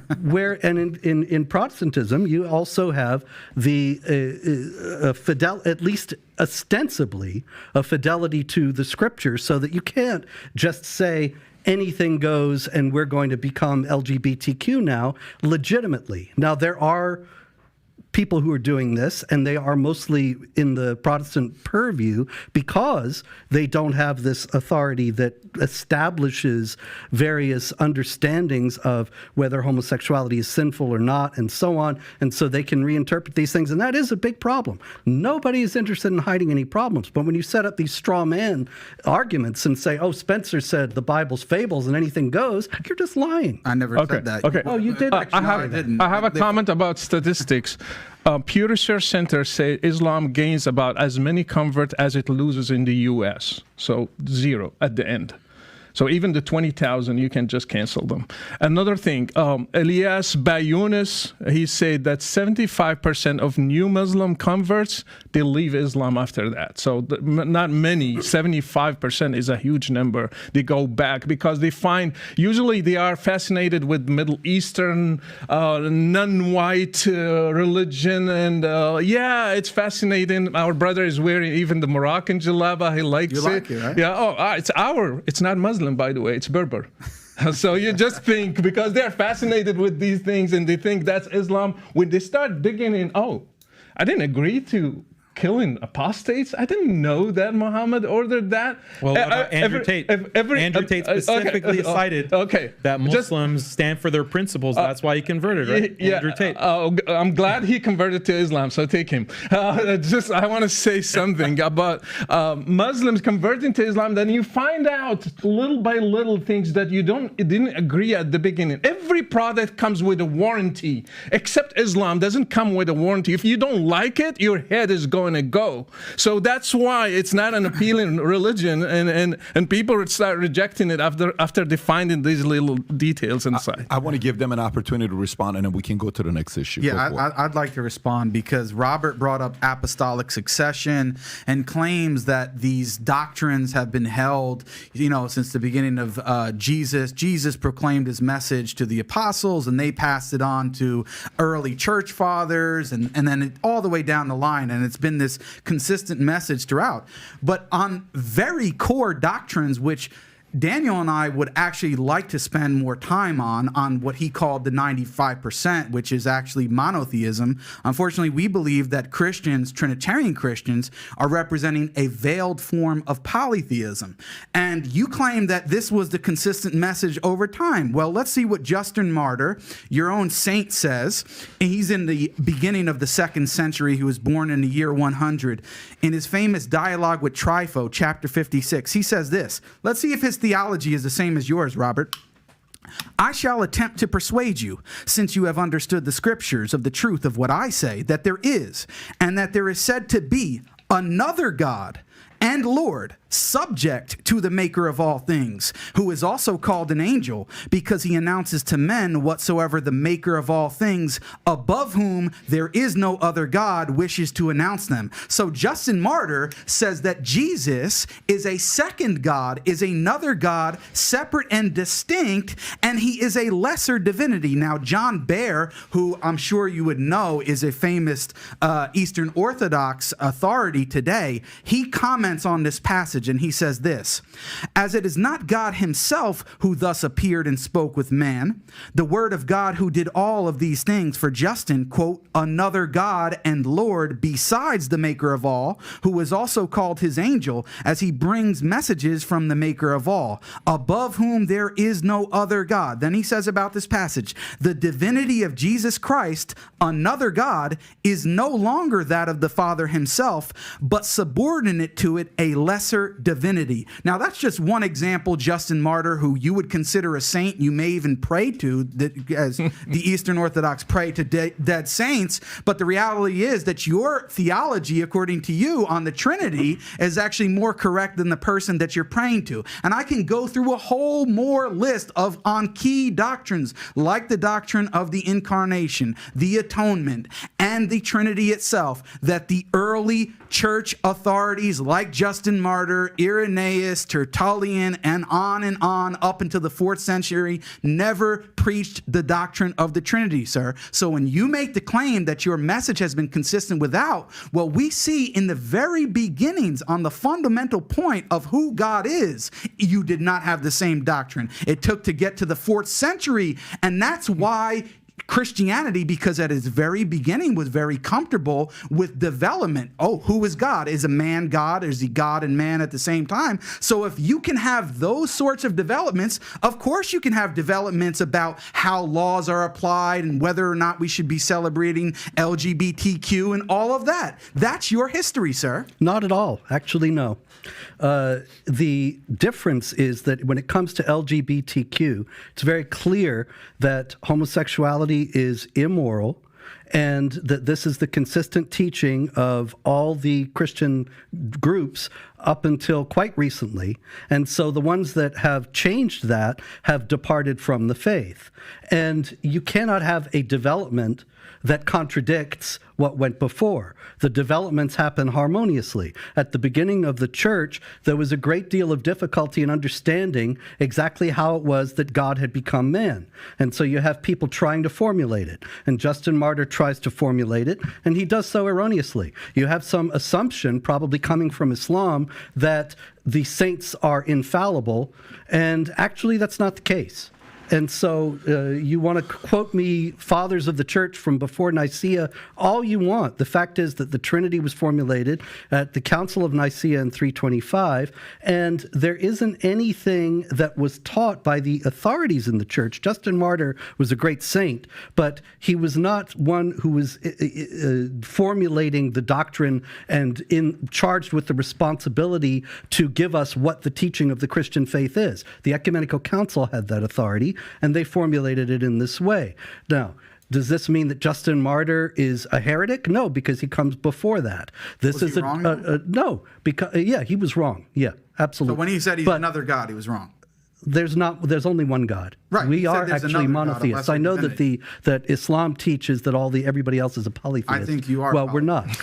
And so Justin Martyr was wrong about that. I'd be happy to speak and about this that just next time. doesn't pose a problem for Christianity. It does, because as you said, the doctrine of the Trinity doesn't come until the 4th century. So why? No, there were people teaching it from the beginning. Justin Martyr wasn't. Robert, I let you talk. You're interrupting me now. Listen, as I said, you just said that the doctrine of the Trinity came about and was established at the Council of Nicaea in the 4th century in the year 325. We can talk about it another time, because we would actually like to talk about theology. We want to talk about that 95%. So maybe we can do that another time. But the point is, and I challenge you, and I will be happy to debate this another time, that in the first 300 years of the church, you do not have a single church father, whether it be Justin Martyr, Irenaeus, if you want to go to Tertullian, although some people think think he's just a church writer.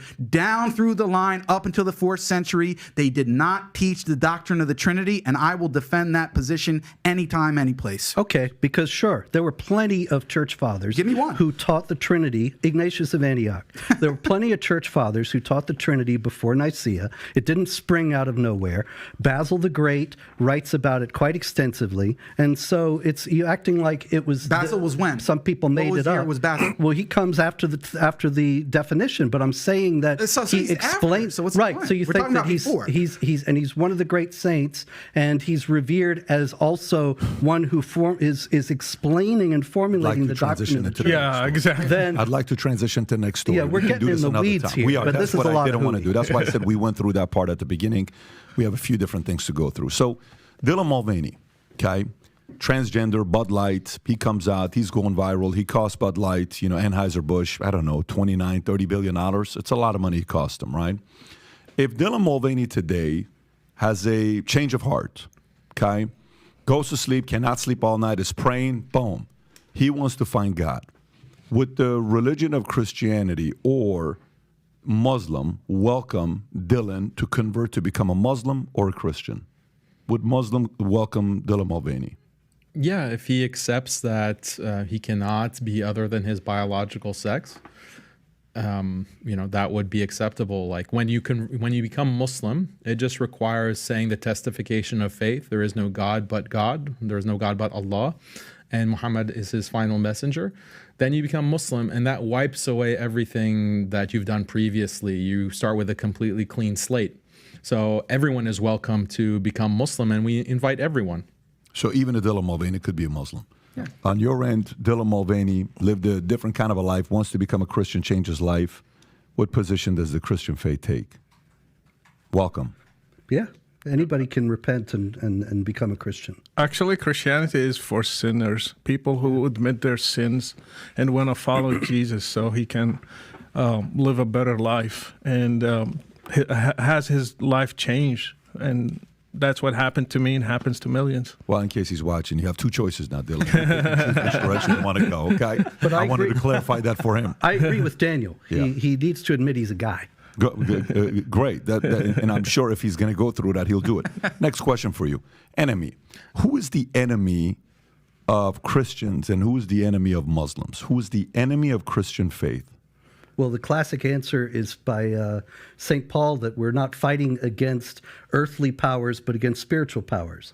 And ultimately, there's a spiritual aspect to everything that an individual experiences in his life. Most of the time, they're not aware of it. But there are evil forces that try to lead people to do evil acts. Yeah, the enemy is anyone who threatens freedom, our freedom of speech, freedom of religion, and anyone who is trying to kill the ones who are different than his religion or his thinking or his way of thinking.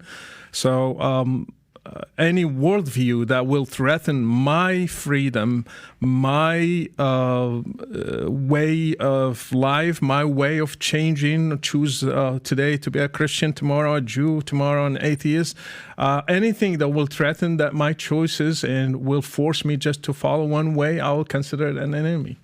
Yeah, so that's an interesting answer. It seems like his religion is secularism and not the Christianity. But when it comes to Islam, the biggest enemies defined in the religion is number one, Satan, because he tempts people and takes them off of the straight path. Then what's called dunya, which is like the worldly life, which is a delusion, the life to come, the afterlife. That is the true reality. Dunya, exactly. So we have to be focused on God and worshiping him and being on the straight path. And then also our desires like lust that will cause us to commit sins. And then also our ego, which is called nafs, the ego which tells us that we're greater than God, that we are more important and that we are better than others just because we are who we are. These are the four spiritual enemies of humankind. And then in terms of a worldly perspective, I would say liberal secularism is the biggest enemy to all traditional people, Muslim, Christian, and it is the world power today. Did you have anything to say or are you good? No, I mean, I just be reiterating what Daniel said. Sounds good. So here's a question I got for you. Obviously in America, everybody here lives somewhere in America, right? We all live in America. Yeah. And there's a reason why we're here. We'd like to stay here, God willing, make our life work, make things work, and make it a place where we can raise our kids, have a family. Actually, I don't want to, but You want to move out of here, Yeah. so you're looking Soon at as other possible. places. Really? Yeah. Have you thought about some places? Morocco. Oh, so you want to go where he is from? Yes. Okay, any reason for it? What's your reasoning? My wife is from Morocco, and I've been there many times. I've spent a lot of time there, and I enjoy it. And I want to. I haven't had any children yet, and I am actually afraid about the American society and the way it's going, especially over the past 10 years. And I don't want to raise my children here. And by the way, to be fair, a lot of parents are also concerned about what's going on in America today. So good for you for actually wanting to go there. So here's one part that's confusing to me. About 3/4 of people, of Muslims, voted for Hillary Clinton when she ran for office. About 3/4. This is not too long ago they voted for. That's Muslims, right? Today, 74% of Muslims vote Democratic. Okay, when I look at values and principles, I'll give you top 10 issues for the 2024 ticket for Democrats and Republicans. And I kind of want to get your thoughts here, because this is an area where I feel like, Muslims and Christians can actually be unified in certain areas. And if we do, it's going to be a formidable opponent to go up against. I'm sure they're not going to like this. So 10 most important issues for Democrats in 2024. Number 1, climate change and environmental policy. Number 2, healthcare. 3, Black Lives Matter, police reform, things like that. 4, economic inequality. 5, voting rights. 6, education. Then gun control, foreign policy, national security, labor rights, and jobs. Okay? The left is more pro-LGBTQ, that being taught in schools. It's things that they're open to the idea. What's wrong with that? Let them learn at an early age, et cetera, et cetera. On the right, Republicans, economic policy and taxation, number 1. Number 2, conservative judiciary. Okay, so Supreme Court having conservatives being conservative, Supreme Court being conservative. Immigration, border security. 4, Second Amendment rights. National security and defense. Social and cultural issues like abortion, religious freedom, opposition to certain aspects of the cultural wars, etc. Race, critical race theory, LGBTQ. Some of the focal points. 7, election integrity. 8, state rights and federalism. 9, energy and environmental policy. And 10 being healthcare. So Dems, healthcare number 2, Republicans 10. When I talk to a lot of Muslims, the values and the way they raise their kids and their families, I don't see any of it that would match much of what the left is presenting. Why do so many Muslims vote Democratic?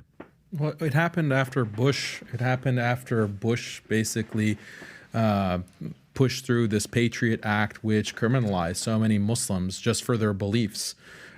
So many imams were deported, so many imams in America, like American imams, just based on technicalities. So many imams were put under investigation, put on watch list, no-fly list, which was expanded under Obama, actually.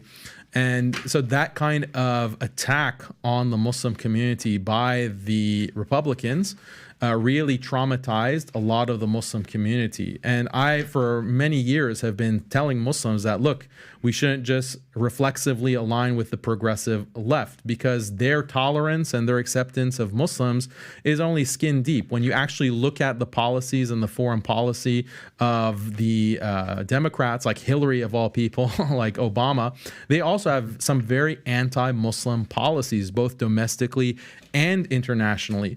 And we have to look beyond the niceties, like Joe Biden will come on and say, Inshallah, or Ramadan Mubarak, and maybe a Republican won't do that. So just because he gives you that nicety, you're going to bow to that political party. That makes no sense. We should not align with one particular party. We should maintain our independence, and others should cater to the Muslim community as a voting bloc, as opposed to us giving our allegiance to one side reflexively in the way that has been done in the past 10, 15 years.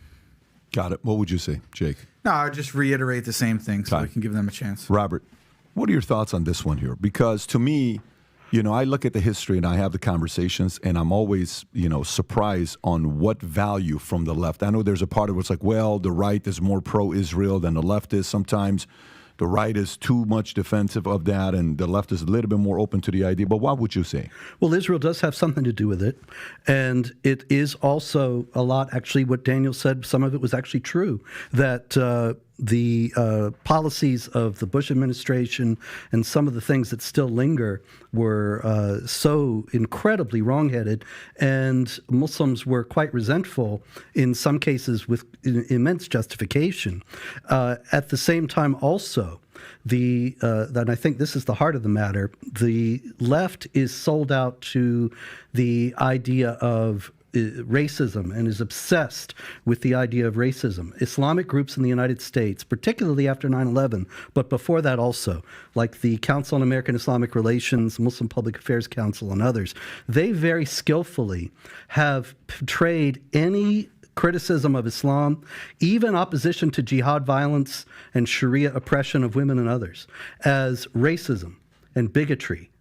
And, you know, Daniel actually has said in some of his debates that you criticize the left's agenda and you get put on hate lists and deplatformed. Well, that's actually happened to me because I spoke the truth about Islam, and the left does not want that out. They are completely sold out to the idea that that Muslims are all of one race and that they're non-white, and that consequently any opposition to Islam is just racism and white supremacy, and that consequently they have to stifle all criticism of Islam and all opposition to jihad and defame and destroy those who speak that criticism.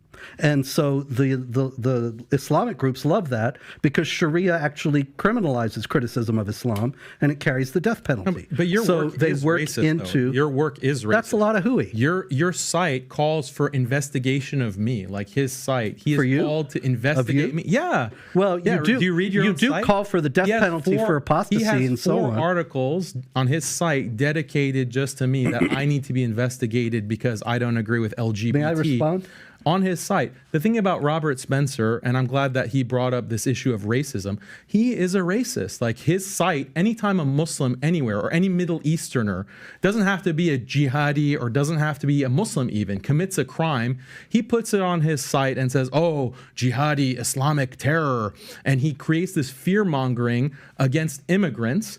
And imagine if you had a site dedicated to whenever a Jewish person committed a crime, you say, oh, Judaic violence, and you called your site Jew Watch. Or anytime a black person committed a crime, say, oh, Black Watch, this is black terror, this is black crime. That's what he does to Muslims, and he's had a long career of this. He was involved in the same counterterrorism work with the Republicans that he's now decrying and saying, oh yeah, I disagree with that. You were a part of that effort. You were a part of those administrations. Daniel, you're lying. Them. You're lying again. I did advise the FBI when I was invited. I advised the FBI and military groups, CIA a couple times. Absolutely, yes. Yeah. And that was mid-level people who invited me who were trying to change the point of view of the higher-ups. And that's why I got in. Yeah, that's not like constitute me as terrorists. And I wrote... I have the CIA. No, you're lying. These 3-letter agencies Daniel, on me because of the kinds of work... You're defaming me and you're lying, and I need to have a chance to respond. Yeah, there are 4 articles there. How many articles are at Jihad Watch? About 80,000, going back 20 years. Muslims like there are 4 that mention you, and 3 of them I didn't write. So I'm not entirely versed on everything they say. Mainstream Muslim speakers like me, and you depict them as terrorists, you are not as hate mongers who need to be investigated. You are a hate monger, and you approve. Did you not approve of the Taliban? I approve of many Muslim governments. Do you approve of the Taliban? Yes or no? You always do that. I do approve of the Islamic Emirates of Afghanistan. Okay, great. Yes, I do. So I track jihad. Do you approve of excuse me. Do you approve of the Russian Orthodox Church invading Ukraine? No. No, you don't? So you denounce the Russian Orthodox? Yeah, sure. Okay, your own church, great. The hierarchy. That's not my church. It's par for You're not Orthodox. Robert. I am Orthodox. You have you have no understanding of Christianity. You've denounced the Bible. I am Greek Orthodox. Jesus. Okay, no, I guess it's you're fine. lying again. You set up these straw man. But the point is that he's racist. He's been cited by terrorists. Anders Breivik, who killed about 100 people in Norway, cited Robert Spencer. He said, read everything from Robert Spencer about Islam. Am I going to have he gets a chance endorsed to reply from terrorists. He keeps multiplying these things. things, and so you have to allow for some time. Would Now, you accept with a site called Jew Watch? Answer that. it's not an analogy. If my sites were Muslim Watch, then yeah, you would have a point. But it's not. It's Jihad Watch. And jihad is people killing innocent people, terrorist activities, flying the planes into the buildings on 9/11, and so No, I track jihad activity. Muslims didn't fly any excuse planes me, into you are anything. you are interrupting again. And you were trying to make sure that I can't answer this defamation because you know that it's lies and you want to make sure the truth doesn't get out. But the fact is that the site tracks jihad activity, and it is a lie that if a Middle Eastern or a Muslim person commits a crime, I put that on the site. I only put it on the site if there is justification for the behavior in Islamic texts and teachings. You think And that Islam advocates for random killing of people? That's false. There you are think plenty of Islamic authorities that I can give you there are who plenty justify of that verses kind of in thing. the Bible that justify And there that are kind of thing. So plenty anytime of a Jew, Muslims anytime a Jew commits me, a you are crime, interrupting yet again. You put it on a site and call it Jew Watch. Excuse me. There are plenty of Muslims who will justify, Muslim clerics who justify the behavior, and I give the terrorists. quotes. People at that have been Jihad Watch. condemned. Excuse me. We can give them. And as far as Breivik goes, I knew this was going to come up at some point. It is a total lie. It was a total lie from the beginning. And I was ready for it. So I actually have what Breivik actually said. The Muslims showed us that deadly shock attacks are the only tool we have at the moment, which will guarantee that our voice is heard. That's on page 1351 of his insane read what he says about you. Yeah. Read what he quotes says me. about you. He quotes me, and he quotes a lot of other people. He says, Now, I recommend everything Robert Spencer has written on Islam. Did he say that or not? Did he say that or not? Say that. Okay. Now, do you realize what you're saying here, what you're getting yourself into here? No, I Because just wanted he to denounced make that. me. You have the same. Excuse me. You keep you have the talking same over me idea. because you asked do me a not want question. the truth to You get asked me a out. question. Now, You asked me a question. Breivik you have the said, same ideology Breivik as Breivik. actually said, You have the same Breivik actually anti-immigrant criticized ideology me as Breivik. Breivik actually criticized me because I would not call for violence. Can you unpack And for the so audience what you guys are talking Breivik about? is this crazy man in Norway who killed 77 people at a youth camp. They were not Muslims, incidentally. They were just kids. He was a nut. He was a lunatic, and he wrote this 1,300-page manifesto, which is very suspect. Because, for example, one of the reasons why I'm mentioned many times in it is because in it is the entirety of the script of a documentary I was in 2002. And I asked the producer of the documentary, how did this lunatic get the transcript of the documentary? And he said, I don't know. Not only was it never published, but it was never even made. We never made a transcript. And this guy who speaks broken English in half of his manifesto is suddenly perfectly transcribing over 100-page documentary in which I'm mentioned multiple times and speak multiple times. It's very suspect. And we don't know if it was who was behind it, who was with him. I'm suggesting his manifesto was, yeah. You don't think he wrote Obviously, the killing was real, but I think he might have written part of it, but he certainly had help. He didn't write Now, the parts anyway, you the were- thing is that he said that the Muslims inspired him to do violence. He says that very clearly. I just gave you the quote. If being quoted by a bad person makes one evil, then the Quran is quoted you're all the straw manning time. my position. The Quran You're is straw quoted, manning my position. The Quran is quoted all the time by terrorists. Can I so if respond? I am We have guilty because 17 minutes Breivik, left. if I am guilty because Breivik quoted me, then the Quran is guilty because terrorists quote it all Robert, the time. I'm gonna give Daniel a chance to respond, and then we have I 17 haven't even minutes finished left. responding to everything else he said before. Did you have a follow-up on what you wanted to say? So the thing is, my point wasn't that, he just cited Robert and that makes Robert bad. That wasn't my point. My point was that Robert shares the same ideology as that terrorist. The terrorist had the view that immigrants are a problem, specifically Muslim immigrants. They cause a problem for Western society. We need to stop immigration. This is a white supremacist, white replacement type of ideology, which Robert either shares or he basically facilitates with his site, which takes any time a Middle Eastern person commits a crime. And the best example, he claims that, we check whether the person has a Muslim background and has some kind of Muslim ideology. This is false. Just recently in June, there was a Syrian who stabbed children in France. And Robert immediately posted up another Muslim jihadi attack on his Twitter. His site put up an article. Then it turns out that this guy is a Syrian who's a Christian. His name is Abdul Masih, which means slave of the Messiah. He's a Christian. And all of the major news reports, BBC, France 24, reported that this was a Christian, actually. Robert doubled down and he said, no, this is a Muslim. And his site continues to have an article up that says this Christian is actually a Muslim who stabbed children in a playground. This shows that's a racist. This is a racist ideology that he's promoting because it's not based on ideology. He just sees a Middle Eastern name and says this is Islamic terror. And that's just one recent example. Many examples of this. Recently, like there was a stabbing in Brooklyn. I would like to spend 2 more minutes on this. Okay. Because then I have to have a chance to respond. You have a go forward and respond, and we're going to move on to the next As far as topic. the guy in June goes, he said he was stabbing babies, and he says, "Praise be to Jesus Christ." Now, this is obviously he's somebody who's trying to imitate whether he's a Muslim who is pretending to be a Christian. ISIS has called for Muslims to pretend to be Christians in the West and carry out terror attacks. So that's a possibility. Also, there were people who knew him who stepped forward, and there were stories about it in the French press that said he was actually a Muslim. So I reported on these things. And I reported when he said he was a Christian, it's all there. It was a developing story, and there were several articles that we had about it. But the idea that there was some deception, much less racism, that's just Daniel trying to demonize somebody who actually agrees. I agree with Daniel about Islam. That's what I'd like to do. That's the funny thing about it. That's why you call for my investigation. I didn't. I'd like to go to the next phase. But I think you should be, yeah. You agree with me. There you go. I'd like to go to the next phase. What do Christians and Muslims have in common? What do they have in common? Well, they would disagree, but monotheism is certainly one thing. Definitely not. And there is in Islam the appropriation of the biblical prophets, such that it's kind of invasion of the body snatchers Christianity. I mentioned the movie before. They take your personality and give you a different one.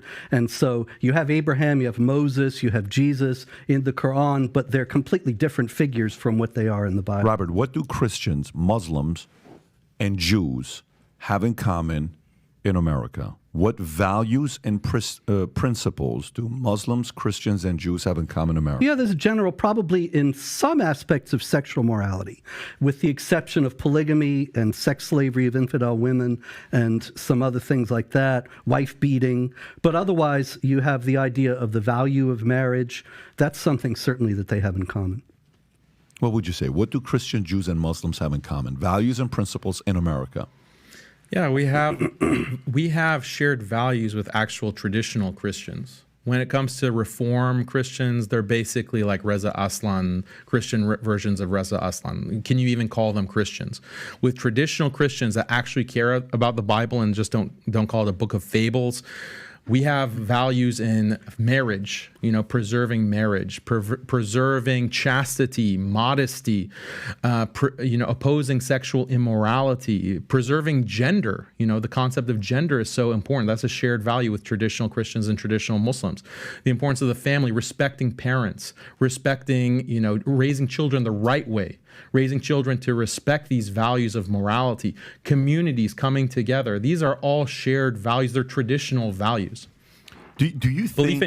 Belief in God and caring about God. Do you think society or again, rip this apart as much as you want. Brother Rashid, you can, what I'm about to say here right now, you can come in and fully disagree with what I'm saying. Do you think there is how we always talk about who are the people of power, like the real people of power? I'm not talking about millionaires and billionaires or presidents. I'm talking people that are really the people of power, right? Mm-hmm.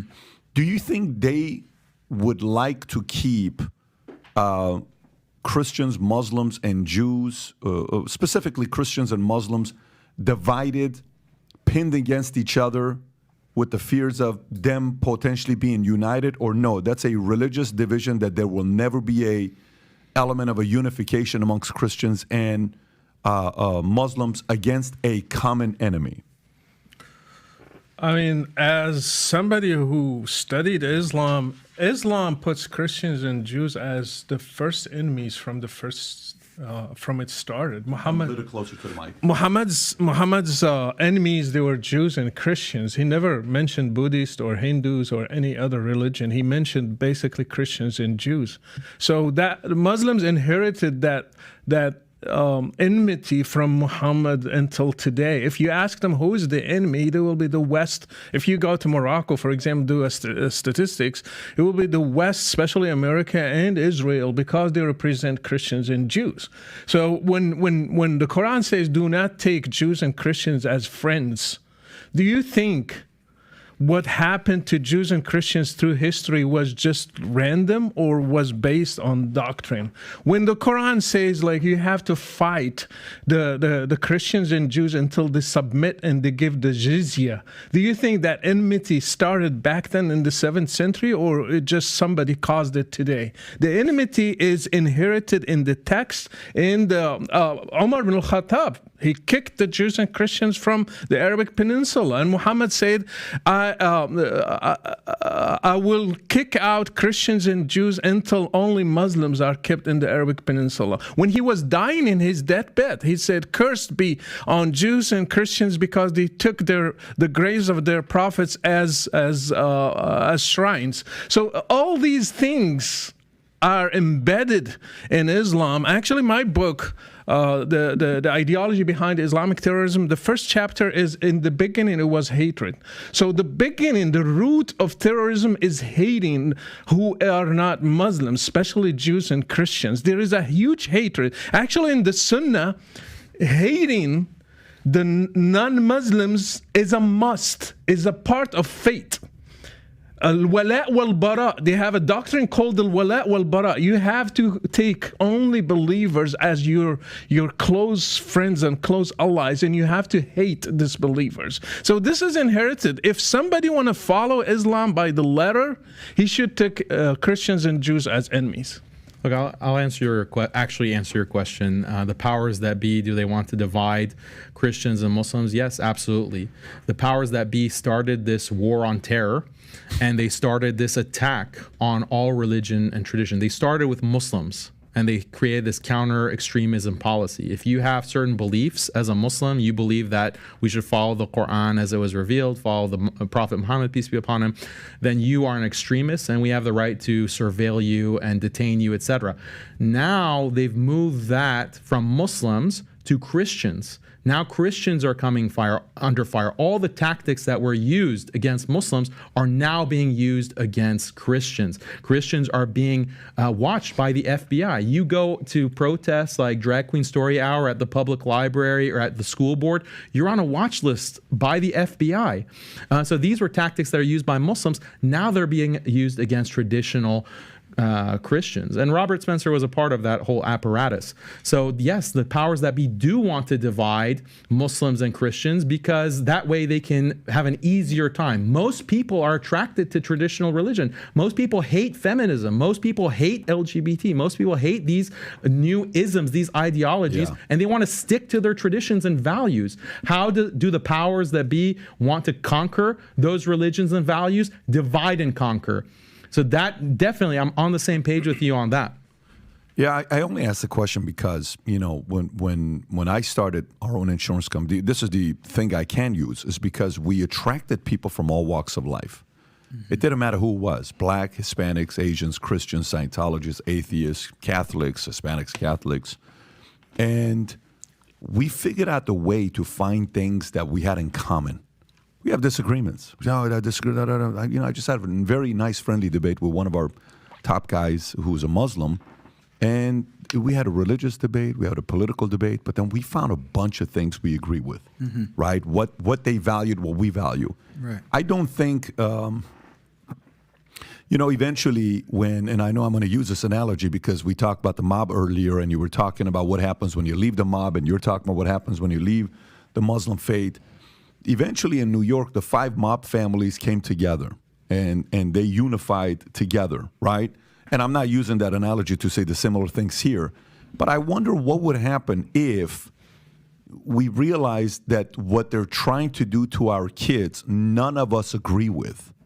None of us agree with. The whole saying goes that somebody can curse you out and you're like, yeah, whatever. Hey, Robert, you're such a effing this. Okay, cool. Hey, you're such a effing this. All right, cool. Hey, let me tell you, you're a loser. Cool. All right. Hey, I'm going to turn your kids into teaching them about LGBTQ at 5 years old. I'm sorry? What did you say? I'm going to do that. In Armenians, like, you go after the mother? No, we're not doing that. You go after Prophet Muhammad? Hey, what are you talking about? What are you doing? This is not okay with us. I think, that's happening today, and I don't know if it's there right now, but I would be very interested in finding ways to get more and more of these communities together to talk. We're going to have differences. We're going to have philosophical differences when it comes down to religion and theology and this and that, of course. And by the way, I'm not sitting here saying I agree with some of the values and principles that your church offers or your faith offers. I can't live like that. But I respect the fact that you respect it and you're devoted to it. It doesn't mean it's something I want to do, but at the same time, you're talking family, you're talking kids, you're talking certain things that we could agree on, traditional values that you're talking about. I can get behind that. Somebody may watch us and they're Muslim, they're looking at Robert, and Robert's obviously the biggest antagonist on this show today because naturally you've written the most things that's upset the most from the Muslim side, so you're going to be a target. And you've taken it like you've been a good sport about it. You've sat here and you've heard and you've given your position. Jake's come at you very prepared. I think Jake has done a phenomenal job with his arguments that he's had. Daniel's been very respectful. Brother Rashid, you have been, from your standpoint, extremely passionate about what you've done. And to be quite frank, your testimony is probably the most powerful one out of all of ours at this table. Thank you. Because you've gone through it. You went through it. You've seen the pain. And at the end, though, the audience, I hope, gets to see again that we can sit down, have a conversation, be respectful. Everybody made their points. There was no limitations on what one could say. And I think the real bigger enemy is not going to like us finding ways to unify. I just don't think they are. And the role I'm playing here is an element of my own curiosity and long-term finding ways to, fastest way to eliminate an enemy is to turn him into an ally. I'm trying to find ways if we can have some kind of a relationship and unify folks from different sides and see where this can go. So having said that, we are at the end of the podcast, at the end of the discussion that we had. Appreciate everybody's sportsmanship and being respectful to one another. For the most part, everybody was respectful. Rob, let's make sure we put the links below to everyone's book so everybody knows, as well as if you do have a YouTube channel, if you'd like to promote it so people know to come and find you as well.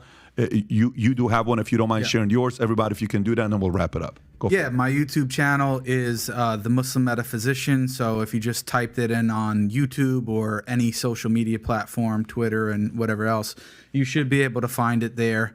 I mostly discuss theology with Christians and atheists. So that's what I focus on, and you can find it there. Daniel? Yeah, I have the Muslim Skeptic channel and also MuslimSkeptic.com, where we really debate a lot of these issues that are brought up. We didn't get a chance to get into detail on some of these issues like minor marriage, quote unquote, wife beating, etc. So I really analyze these topics and I explain them in a way that audiences can understand and really appreciate the Muslim perspective, the Islamic perspective. And I appreciate you, Patrick, for doing this and having this kind of conversation. I think it's really valuable, and I appreciate you for that. I'd like to add that too, because I didn't get a chance to say that. I think that you've been very fair, and we appreciate that. Also, one more plug that I can make, for Muhammad Hijab. Because Muhammad Hijab, you talked to him and Eddie, and they facilitated this. So I really hope that you have Muhammad Hijab on here, because he's really a amazing Muslim public intellectual, and he'd be, you have a great conversation, inshallah. I would love to have a very influential gentleman like Muhammad Hijab, one from the Jewish community and one from the Christian community, for all of us to have a conversation together. I realize 2 hours is not enough, 2.5 hours is not enough. I think that may be 3-4 hours, but we'll figure something out. I know you have a channel. I know you're all over the place as well. Yeah, I actually, I'm a little bit lagging in terms of the videos. I have a YouTube channel, Jihad Watch Video. And every Wednesday evening, whenever we can do it, David Wood and I do a show, This Week in Jihad, covering the latest news. But unfortunately, I don't have a whole lot else there. I've been focusing on writing books. I have the Critical Quran and book, The Empire of God, How the Byzantines Saved Civilization, A History of the Roman Empire in the Byzantine Period, that's coming in November. I'm also writing a new biography of Muhammad, a critical biography, evaluating the historical value of the various texts. I'm about halfway done with that. That'll be out next year. Fantastic. Thank you, Brother Rashid. Yeah, I have a website called brotherrashid.com and also a YouTube channel called Brother Rashid TV, and also have Twitter account. You can find me, Brother Rashid. Facebook page. Have 2 million followers on Facebook page, so you can find me there. And also my book is on Amazon if you want to buy it. The ideology behind Islamic terrorism, it's there. What a weird podcast this is. I mean, seriously, if you think about it, But crazy. thank you so much, Patrick, for doing Yes, this. thank you very much. Anytime, guys. Thank you again for being respectful and being a sport about it. This was fantastic. Hopefully in the future we'll do many more of these again. Gang, for those of you that watched it, I hope you appreciated this conversation as much as I did. Have a wonderful weekend, and we'll do this again next week. Take care, everybody. Bye-bye, bye-bye. السلام عليكم. لا تنسوا الإعجاب بالفيديو والاشتراك في القناة تشجيعا لنا لنستمر بنشر المزيد إن شاء الله.